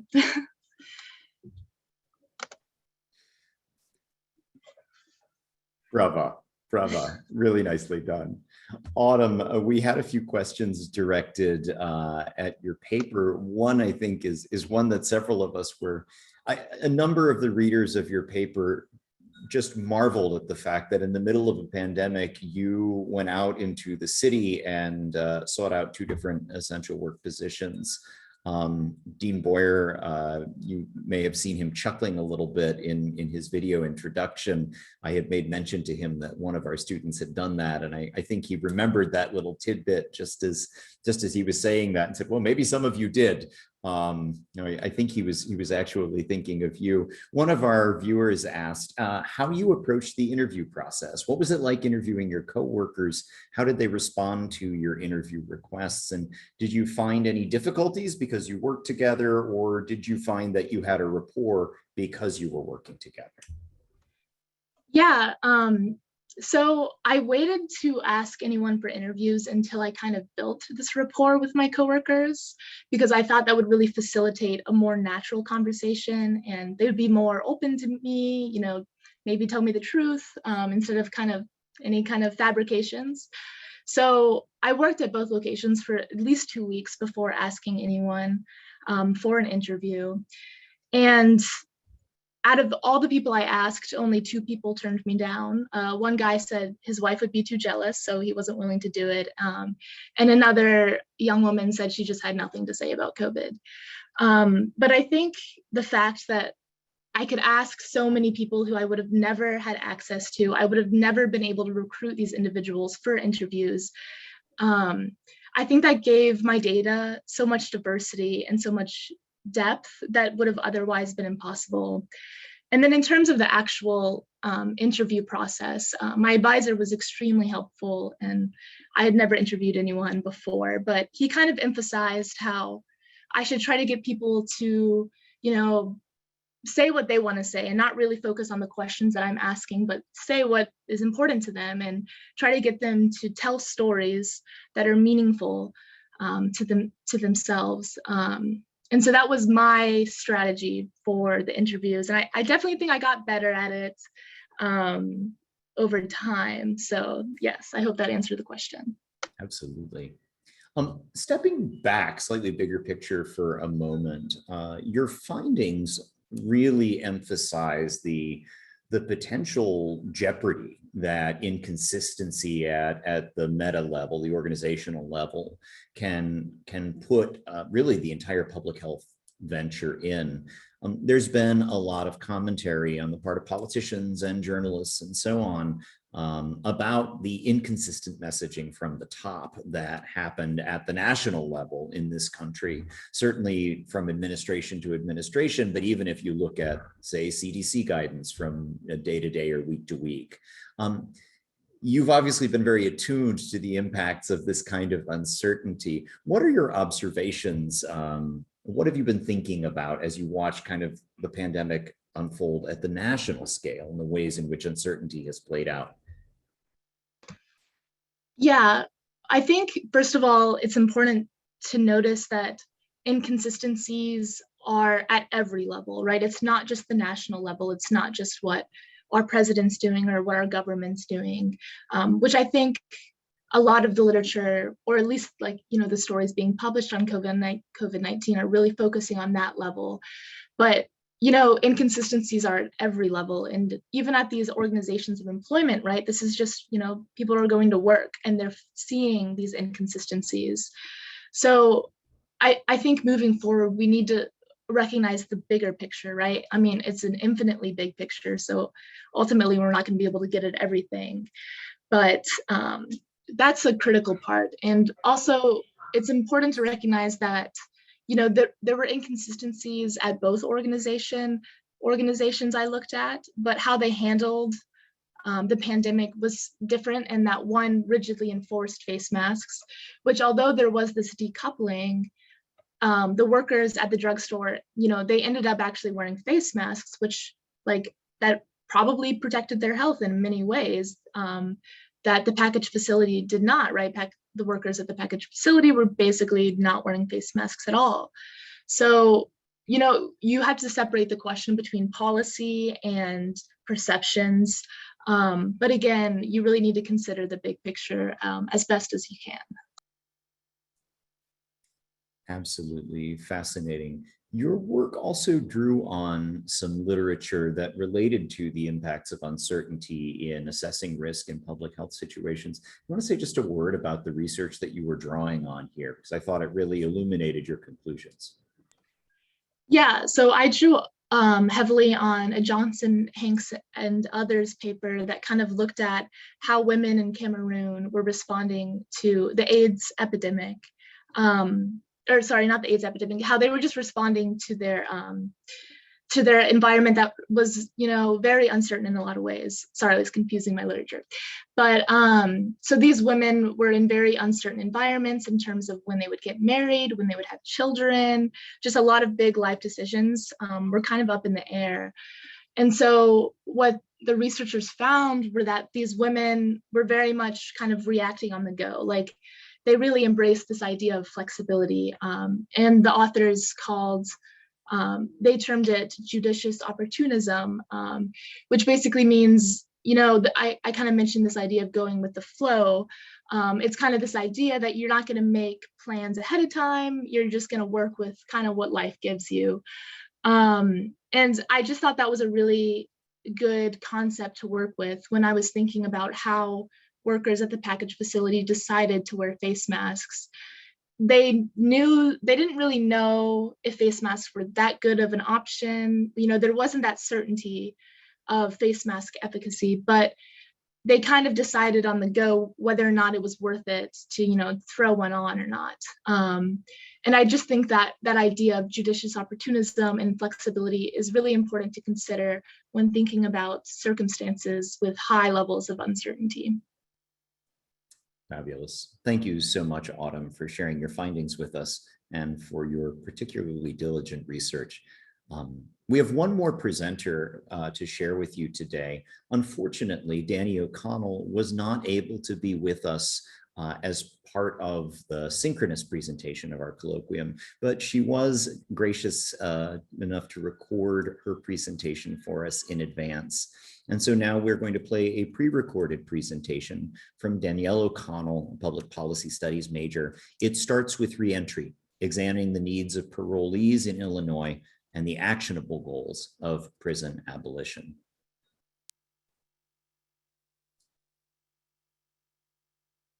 Hello, my name is Danny O'Connell, and I am a fourth year, soon to be graduated public policy major, human rights minor. I just want to start by saying thank you so much to Chris and the Chicago Studies team for including me in this colloquium. Even though I can't be there in real time, it's an honor to be considered for this prize and just really, really exciting to be able to share the research that I've been doing for the past year. So let me share my screen. Okay. The title of my research project is It Starts with Reentry, Examining the Needs of Parolees in Illinois and the Actionable Goals of Prison Abolition. And I started with the research question, where do the needs of parolees in Illinois and the practical goals of prison abolition intersect? It is important to note that with this research question, the research intention of this paper is not necessarily to convince individuals of the merits regarding prison abolition, but it is rather to provide for abolition theorists and activists a blueprint of practical steps toward reentry reform that can ultimately assist their abolition project. So a little bit of background on mass incarceration in the reentry industry in Illinois, emphasis on a little bit because it is a very long and complicated history. The US incarcerates its citizens at a much higher rate than any nation. Hello, my name is Danny O'Connell. Okay. The title of my research project is It Starts with Reentry, Examining the Needs of Parolees in Illinois and the Actionable Goals of Prison Abolition. And I started with the research question, where do the needs of parolees in Illinois and the practical goals of prison abolition intersect? It is important to note that with this research question, the research intention of this paper is not necessarily to convince individuals of the merits regarding prison abolition, but it is rather to provide for abolition theorists and activists a blueprint of practical steps toward reentry reform that can ultimately assist their abolition project. So a little bit of background on mass incarceration in the reentry industry in Illinois, emphasis on a little bit because it is a very long and complicated history. The US incarcerates its citizens at a much higher rate than any nation in the world, and the rate of imprisonment grows each year. Illinois' prison population has followed the national trend. So in 1980, Illinois' prison population was around 11,000. The population peaked in 2013 at nearly 50,000 incarcerated individuals, and today it stands at more than 30,000. And with that, there are currently more than 4.5 million adults in the US under community supervision by parole and probation officers.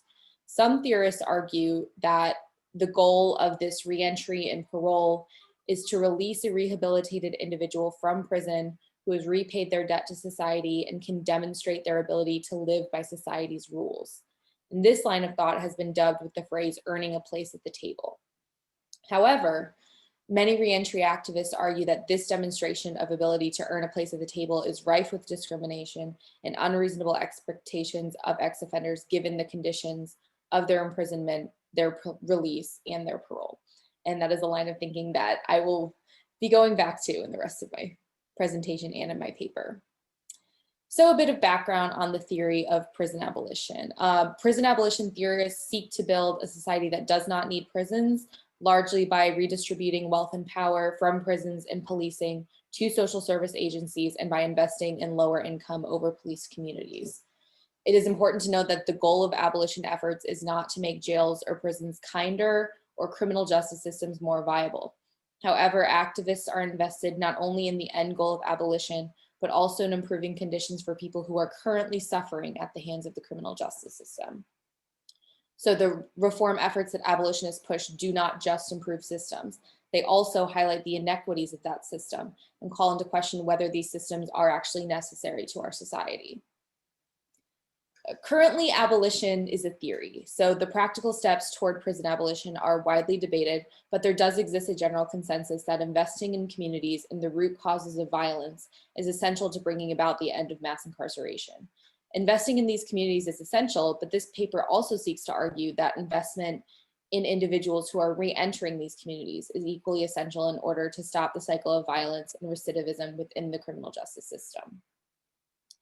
So very quickly going over my data, I interviewed individuals who worked in reentry in the Cook County Jail, people currently on parole, and prison abolition advocates and organizers.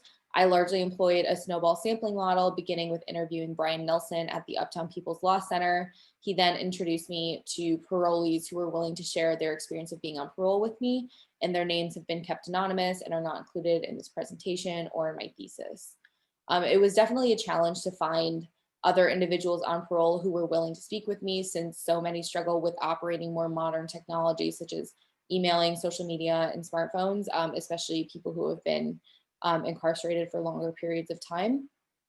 And for the rest of my interviews, I reached out to individuals over email. I asked their permission to use their names and record the interviews to use for my thesis, and they each agreed.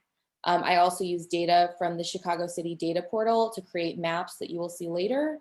And because I faced some trouble finding parolees who could speak to the challenges of reentry, I found reviewing Illinois state laws and court cases really helpful. And later I will discuss one such case, which is Johnny Cordray versus the Illinois Prisoner Review Board. So in Illinois, ex-offenders are required to register for specific crimes they have committed, even if these were not the crimes for which they were convicted. Current Illinois registry laws require that small changes, such as a new tattoo, a new car, even just going on vacation, must be reported to the police or to one's parole agent. Most notifications have to occur within 3 days of the change, especially a change in address or license plate information or registrant's face rearrests for parole violation. The map on the screen provides a visual outline of the high concentration of daycare centers, schools, and playgrounds in Illinois. One of the biggest registries in Illinois is the sex offender registry. And according to Illinois law 720, sex offender registrants found within 500 feet of public park buildings, any property comprising any public park, daycare centers, schools, playgrounds, will be charged with a Class A misdemeanor. The map does not even show the concentration of public parks in Chicago, which contain over 500 parks and over 7,000 acres of parkland. The restrictive rules of these registries appears to function as a tool to surveil and limit economic and social opportunities for formerly incarcerated individuals, as they do not often decrease crime. And in my paper, I spend some time demonstrating that though the intention may be to make citizens or people living in specific communities feel safer by knowing who their neighbors are, the actual decrease in crime has not been demonstrated to be successful by statistics and other research. So not only do the restrictive rules of registries limit opportunities for ex-offenders to find stable housing, but there also exists a policy in Illinois prisons called the turnaround or the violating at the door policy. In 2014, a former prisoner named Johnny Cordray filed a petition for the Illinois Supreme Court to declare the IDOC's policy of turnaround at the door unconstitutional. He was scheduled to be released from prison on April 12, 2013, but the IDOC released a decision on the day of his scheduled release that Cordray had violated his parole because he failed to find a suitable host site as determined by the IDOC. This policy is known as the turnaround or the violating at the door policy, and attorneys from various Chicago interest groups submitted a brief arguing that this policy is unconstitutional on the basis of unequal treatment before the law. Because individuals have been placed on registries, especially the Illinois Sex Offender Registry, their opportunities for housing are not only limited, but many of the housing sites that the IDOC deems adequate are not affordable to individuals exiting prison. The map on the screen demonstrates the limited number of halfway houses in Illinois. As you can see, most of them are located in Chicago, which has already been spatially demonstrated to possess high concentrations of parks, daycares, schools, and playgrounds. So not only are halfway houses scarce, but they are also not even accessible to many individuals on registries. So many people remain in prison due to their inability to locate or afford suitable host sites upon their release. So the map on the screen demonstrates where individuals are being arrested for parole violations in the city of Chicago. Most rearrests are occurring in the south and west sides of the city in low-income neighborhoods, primarily composed of Black and brown residents. These neighborhoods tend to be the most over-policed and under-resourced, with limited access to mental health resources, stable housing, or stable employment opportunities. And these next figures provide a spatial demonstration of the lack of mental health resources for individuals exiting prisons. Most clinicians' offices are located in the most affluent regions of Chicago, such as Oak Park or the Gold Coast, while the entire southwest side of Chicago has a significantly smaller proportion of clinicians per resident. Ex-offenders tend to reside in these lower income communities where these mental health resources are very scarce. So parole agencies in the city of Chicago are struggling to adequately address the mental and emotional needs of parolees, and this lack of resources is significantly contributing to recidivism rates among ex-offenders. So what to do about it? So applying reentry needs to a prison abolition framework begins with building an abolitionist movement within prison reforms and advocating for improvements in the welfare for individuals oppressed by our current systems. I argue in my paper that abolition as a theory and a movement should be grounded within our current systems of government and not necessarily as an outside emergent institution of change. Because the reform efforts that abolitionists push should not just improve systems, but also highlight the inequities of that system, abolitionists should consider focusing their advocacy on policies providing ex-offenders with a real chance to reintegrate into society. Each reform effort to improve the lives of ex-offenders should point to the inequalities of parole and reentry systems as a whole to support the end goal of prison abolition. Activists should also consider applying pressure on policymakers to reduce the harsh rules and restrictions of registries, which are just a huge burden to anyone on parole, and they last for your entire life unless you are able to appeal. The institution of criminal registries challenges the theory that parole and reentry provide individuals with a chance to earn a seat at the table by following the rules of society. Instead, individuals are exiting prisons with no safety nets and face huge amounts of stigma, and many don't even make it out of the prison doors. Furthermore, activists should consider applying pressure on the Illinois Supreme Court to declare turnaround policies unconstitutional on the grounds of unequal punishment. Targeting this reform will also highlight the inequalities of the reentry system and call into question whether our current system of parole and registration is actually making our communities safer or just continuing to punish people who have already served their sentence and cannot afford to find suitable host sites as determined by the IDOC. So these reforms do not seek to make the criminal justice system more kind or more viable of an institution. These reforms should be framed as negative reforms that ultimately assist activists' abolition project, as well as publicly centering the extreme uphill battle that ex-offenders face during their parole and for the rest of their lives due to this contact with the criminal justice system. Yeah, so that concludes a brief presentation for a very, very long paper. And thank you again to Chris and the Chicago Studies team for allowing me to present my work. If anybody has any questions, I cannot answer them in real time, but I'm happy to provide an email address or anything if you have any questions about this. So thank you so much.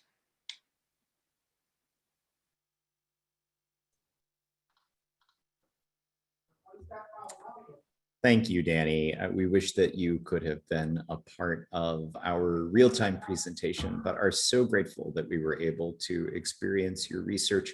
And once again, I encourage everyone to go deeper and take a look at her paper available on the Chicago Studies Colloquium website.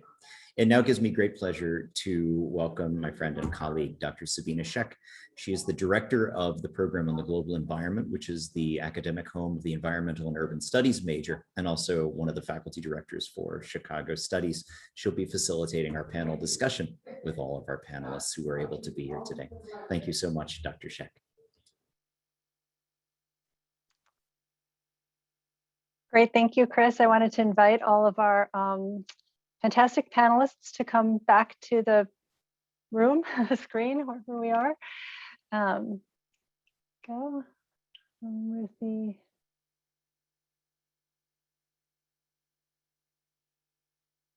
And Mark, whenever you're ready, if you can rejoin us as well.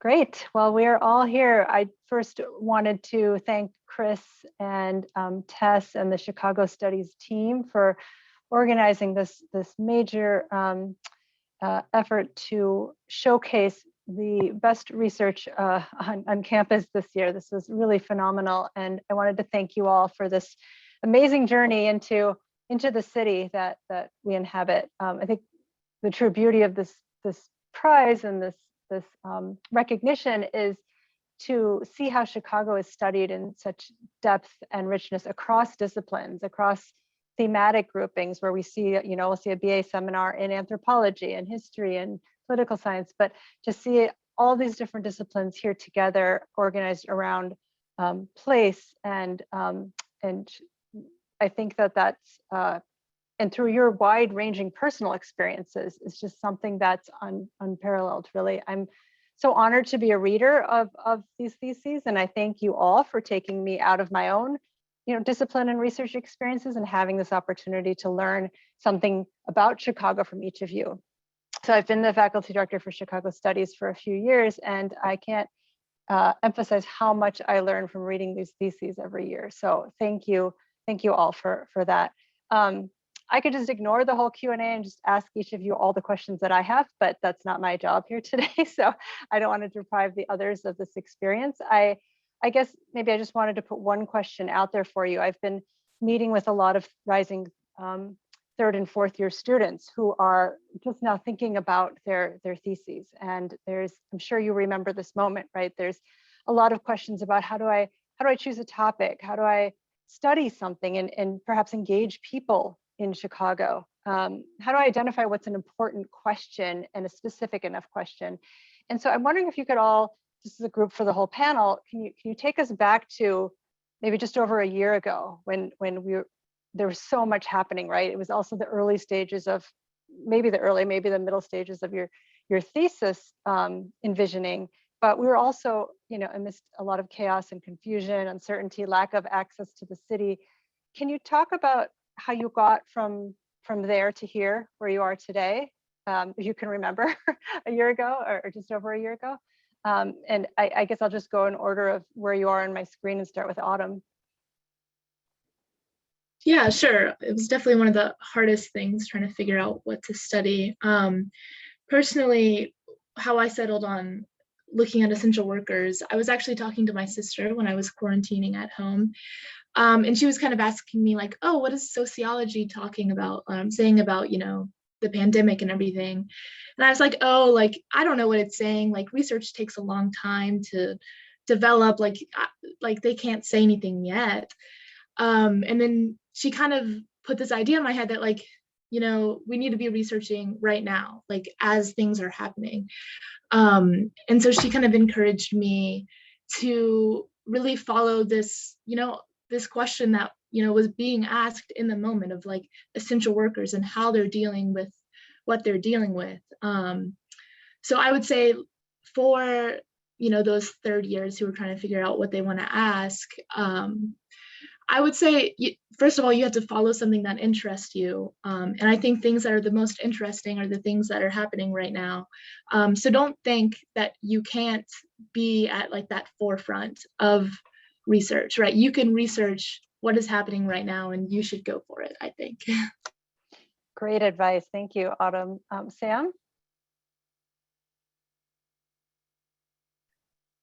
Yeah, I don't have fully formed thoughts, to be honest, but to echo some of what Autumn was saying, yeah, pick something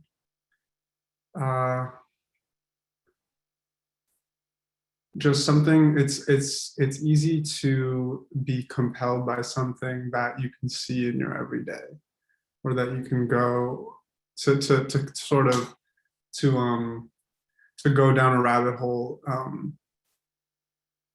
of something that you can see every time you leave your house. I think that was really important for me, at least, for finding something that would get me out of the house, first of all. But yeah, something that is something that you can go to, something that's out there in the world. I don't know. Yeah, no, I think that's really important, Sam. I think that if anything, our observation of our immediate surroundings has been really heightened over this past year. And so we certainly don't want to lose that, right? We noticed things that were all around us for years, and we noticed it more in this situation. So I really appreciate that. Ruthie, anything to add? Yeah, so linguistics is kind of hard because there's a lot of different things you can do, and a lot of it requires, if you're doing any kind of like phonological study, you often have to have like a significant corpus of data. But for linguistics, I was taking a class with a professor I really liked, my advisor, and I went to their office hours and I said, hey, I'm thinking about this. I'm trying to figure out what I'm going to do for my thesis. And I liked this paper that we read that you wrote. And I'm thinking that I want to do something that relates somehow to my job. I'm a case manager at Teamwork Englewood, and I work with people who are coming home from prison. So I care about that a lot. And Cherie said, that's really cool. Maybe you could talk about this. And then we started talking. And then like in that conversation, she said, maybe I'll be your advisor. So we kind of went forward from there and then developed the question together. Great. I like that sort of merging of your personal experiences with your course of study and your coursework. And I think that's really makes for a rich experience. Emilio. Yeah, I think for me, the way I kind of came to this project was just, so I, through the Mellon Mays undergraduate fellowship, like they had us do like this summer of just like thinking about a proposal for a BA thesis. And I remember like struggling a lot compared to a lot of the other students because I'm someone with like a lot of different interests and I can kind of be a little like scatterbrained or like eccentric. And like it's very difficult to like point it on one thing because I wanted to talk about everything. But I think the advice I would give to like the people who are about to start like a research project is to like choose something that is like very motivating to you and compelling. And if you're like me, that often means like something very personal. So to me, like I wanted to take the research as an opportunity to like to think about my community, to reflect on my time in the place I grew up, and then like see if I can make something that would contribute in some way through like the resources I have here at the university. And that at times can be like very tiring too. So that's definitely something to keep in mind is like when research is very personal to you, it can also be very training. But to me, I think it helps motivate me to stay on track and to continue and to focus on something for such a long time because it just felt like very special to me. Yeah, absolutely. And I think your personal sort of narratives that you brought in were so powerful. And I think that they really added to the research in a way that sometimes we can't bring to it, so I really appreciated that. Mark. Oh, I think you're muted, Mark. Your double mute is still on. Yeah, I was double muted. Could you Could you, sorry, just restate the question one more time? Sure, sure. I wanted to know if you could think back to where you were just over a year ago and coming up with your thesis topic and sort of how you got from there to here, given everything that was happening, and just as a way to give some advice to those students who are just now starting to think about thesis topics. Yes, so I will say that I think I did a much worse job sort of adapting to the pandemic than the other panelists. I had to learn a lot of things the hard way. I, in many ways, did not appreciate the impact of the pandemic on things like how difficult it would be to get into special collections, which was kind of an essential part of my research, and I wasn't able to do that until sort of relatively late in the process, until winter quarter. And so I would, but at the same time, I would say that like sort of mistakes like that are, they're recoverable. You have to work at it a bit harder, but like even if you even if there are some sort of missteps along the way, I think I'm still very happy with the project I was able to produce. Yeah, I'm amazed that you mentioned that happened in late winter quarter, because you had done so much on both the qualitative and quantitative data. So you must have had a very productive winter and spring to do all of that. Another general question, and then we can get to some of the specifics, but so some of you are obviously Chicago natives, others are from Chicago's periphery, and others are relatively new to Chicago. How did your previous relationship with the city impact your research? And I guess the next part of that too is, how do you sort of think or feel differently about the city after doing your research? I'll take a volunteer for anyone who wants to speak first on that.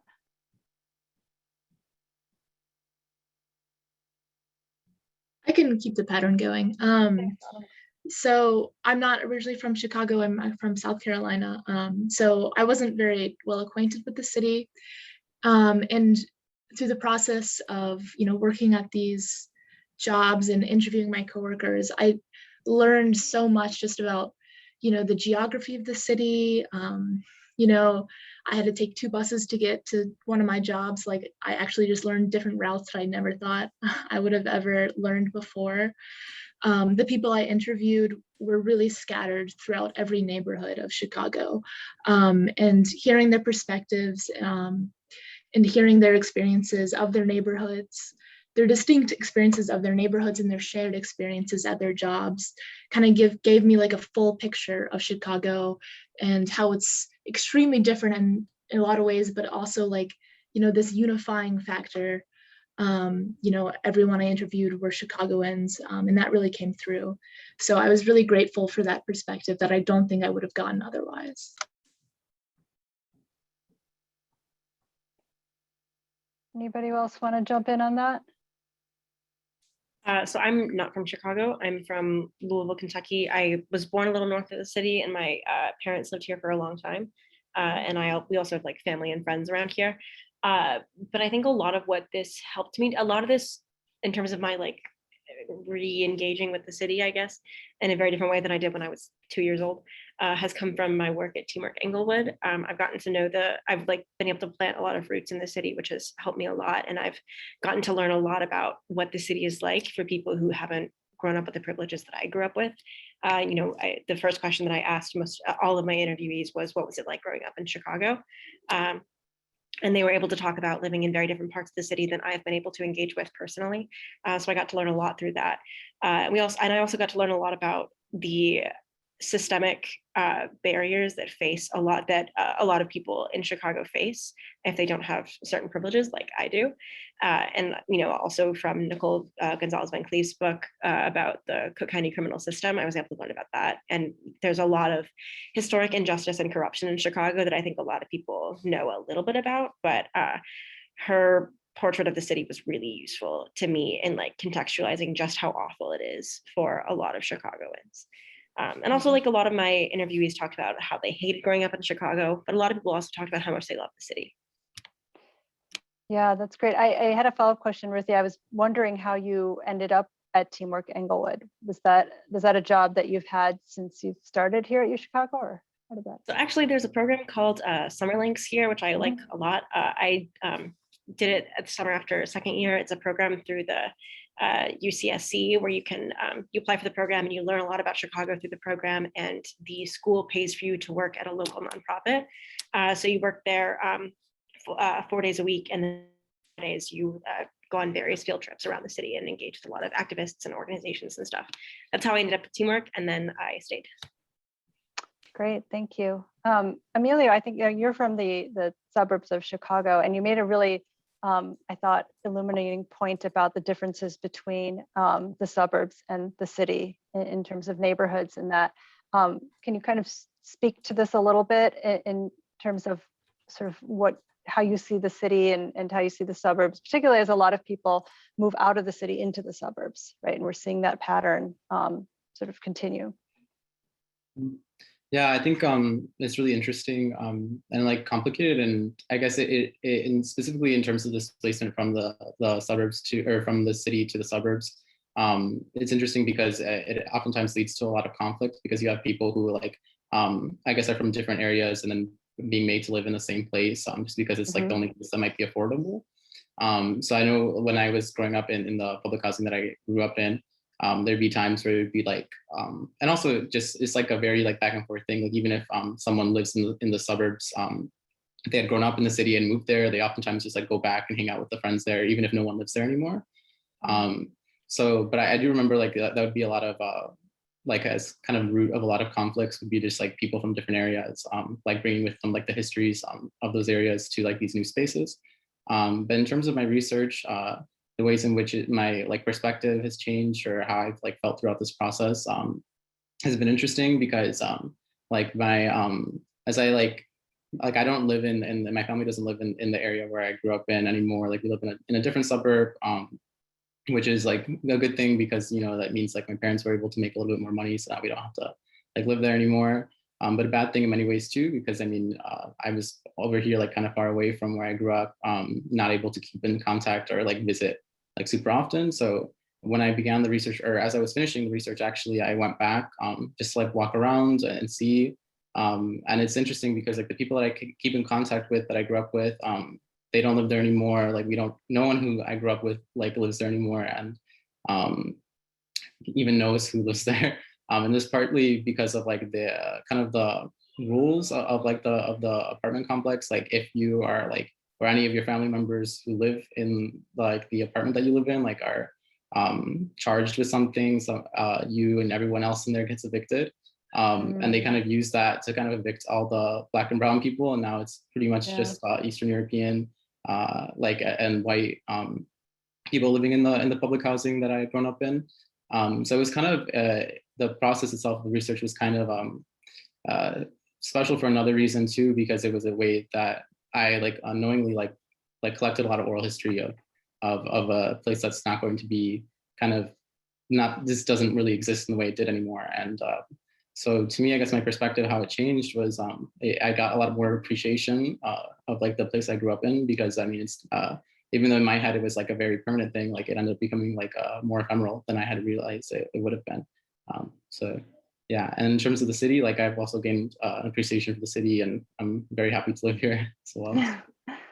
Great, thank you so much, Emilio.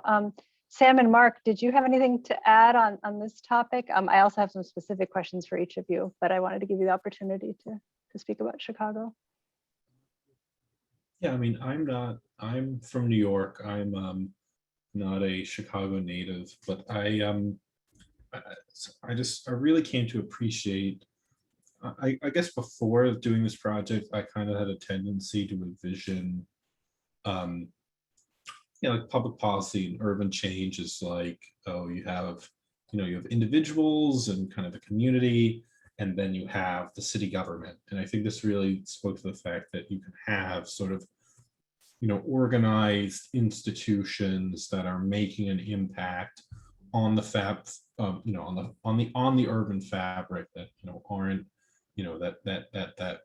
aren't democratically accountable, that aren't part of sort of the formal power structures of municipal governance. And so that was something that I definitely came to appreciate. Yeah.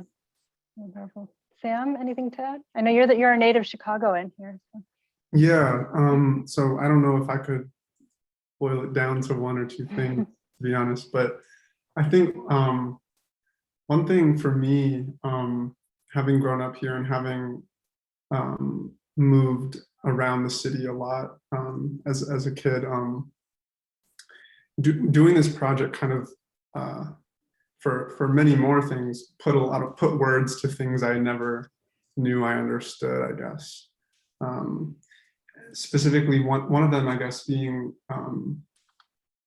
what I've learned to be this weird kind of schism in the way Chicago thinks about itself, which is on one hand, this global city with beautiful architecture and, you know, world-class this and that and all that stuff. But at the same time, it's a city of 2- and 3-story buildings, a city of neighborhoods, right? And sort of these identities kind of, one comes from the bottom and one comes from the top, and they don't quite meet in the middle. And so Chicagoans, you know, like neighborhoods mean everything to us. Yeah, I don't know. I couldn't boil it down to one thing. Like yeah, and I thought that your response earlier about this idea of like the mega developments and that could be anywhere but could be nowhere. I just think that that's so apt, because when we look at these mega developments that are developing all over the city, and that's always the plan for some neighborhood or just some area that's thought to be in need of development. But then you look and like all of the retail spaces are occupied by the same retailer, same big box retailers, and they all look the same. And so I think that was just such a great way of framing it, right? And that could be anywhere, could be nowhere. And then you'll hear people say, well, that looks like the suburbs. Well, that's in this, and so I think that that's really powerful. I have some specific questions from the audience before we wrap up here. This is from Mark, from Professor Evan Carver. You mentioned that the university enacted some of its urban renewal initiatives via proxy organizations. Can you say more about this, perhaps with an example? Do you consider the Obama Presidential Center to be a contemporary example? Yes, I talk a lot about this. I dive more into the details of my paper, and I highly, highly recommend you check out Juliet Eldridge's paper from a few years ago, which I also believe was submitted to Chicago Studies, which goes really, really in depth. But the most famous example is the creation of the Southeast Chicago Commission. So we essentially had there was a state law that allowed for the creation of community organizations with some urban renewal power, which needed the consent of 60% of landowners in an area, or sorry, the owners of 60% of the land, if they could propose a binding urban renewal plan that would apply to the other 40%. And conveniently, the university owned, most of the land in Hyde Park. So what we did is we created the Southeast Chicago Commission, which was a community organization, quote unquote. The president of the university also served as president, and its chief executive was a university alumni and the brother of Edward Beadle, who was the head of the law school and then later also university president. And so the sort of clearances, the plan itself was done through the Southeast Chicago Commission. The clearances were done through the Chicago Land Clearance Commission. And then you had other things like the university subsidizing the legal bills of landlords who put into place like racially restrictive covenants until they were banned in 1948. And so the university kind of deployed its full, in the absence of a federal law that said universities have sovereignty over their neighborhoods, we kind of deployed the full range of options and really pushed the law to its breaking point, and very much did a, act now, ask for permission later kind of structure. And I go into why there was a sense of urgency. A lot of it was because of theories developed at the university itself. So the U Chicago, the country's first sort of sociology school with a specifically urban focus. We had the first school and it had a specifically urban focus. And one of its primary theories was this idea called neighborhood succession, which is essentially which was modeled on the concept of ecological succession, which was also developed at the university. And essentially, the idea was, if you have a couple, basically Black people, this will inevitably set off this chain reaction that will turn a neighborhood into a slum. And so there was this deep terror among the faculty and the administration, because the university's own theories essentially said that the arrival of Black people in Hyde Park from the Black Belt, foretold the doom for the university community in 10 to 20 years.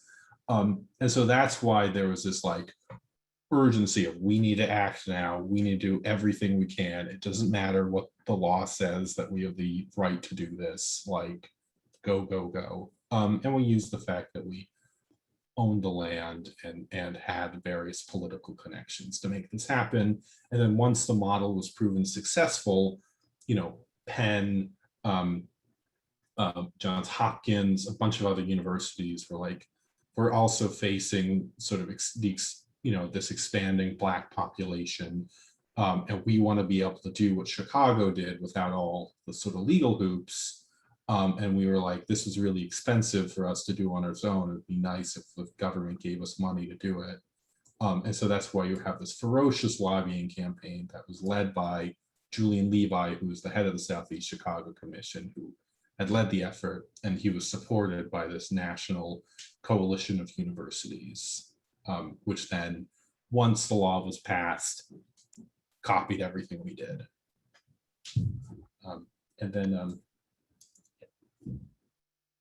That's. Okay, thank you, Mark. I guess I didn't manage my time very well, Chris, because I have more questions. No, that's not you at all. That was a really important answer. So we have a couple more questions, but I think, Chris, I'm out of time, correct? Okay. Unfortunately, I think there's always more conversations and questions to be had and explored. Fortunately, some of the specific questions that are addressed to particular authors, the answers really can be found in their papers. The website where you found information about this colloquium also contains access to each one of the papers that you heard about today. And shortly after this colloquium is over, we'll house videos of all of the presentations themselves. But we still have one very important piece of unfinished business. And for that, we'd like to invite our colleague, Associate Dean of the College, Dan Kohler, to join us, please. Thank you very much, Chris and Sabina. And I'll say on behalf of the college, it's been an absolute delight first to read and then to hear more about your research projects and how you've interacted with them over the last year. Everyone on the faculty committee remarked that they learned a great deal from your work. And these are all serious contributions to knowledge about the city. And more than that, because of the investment that you've all put into them and the passion with which you're writing, these can also be seen as giving back to the people who inhabit the worlds that you're writing about. And that way they actually have also an important civic function. So congratulations to all of you. Now, a very compelling case can be made for each of the papers that we've heard from today, but there was one that was subtly distinguished by its virtues of interdisciplinarity, its integration of diverse media, the depth of its historical research, and simply by telling a beautiful story about one of the distinguishing characteristics of Chicago as a city, namely its back porches. And that was the paper contributed by Sam Algis.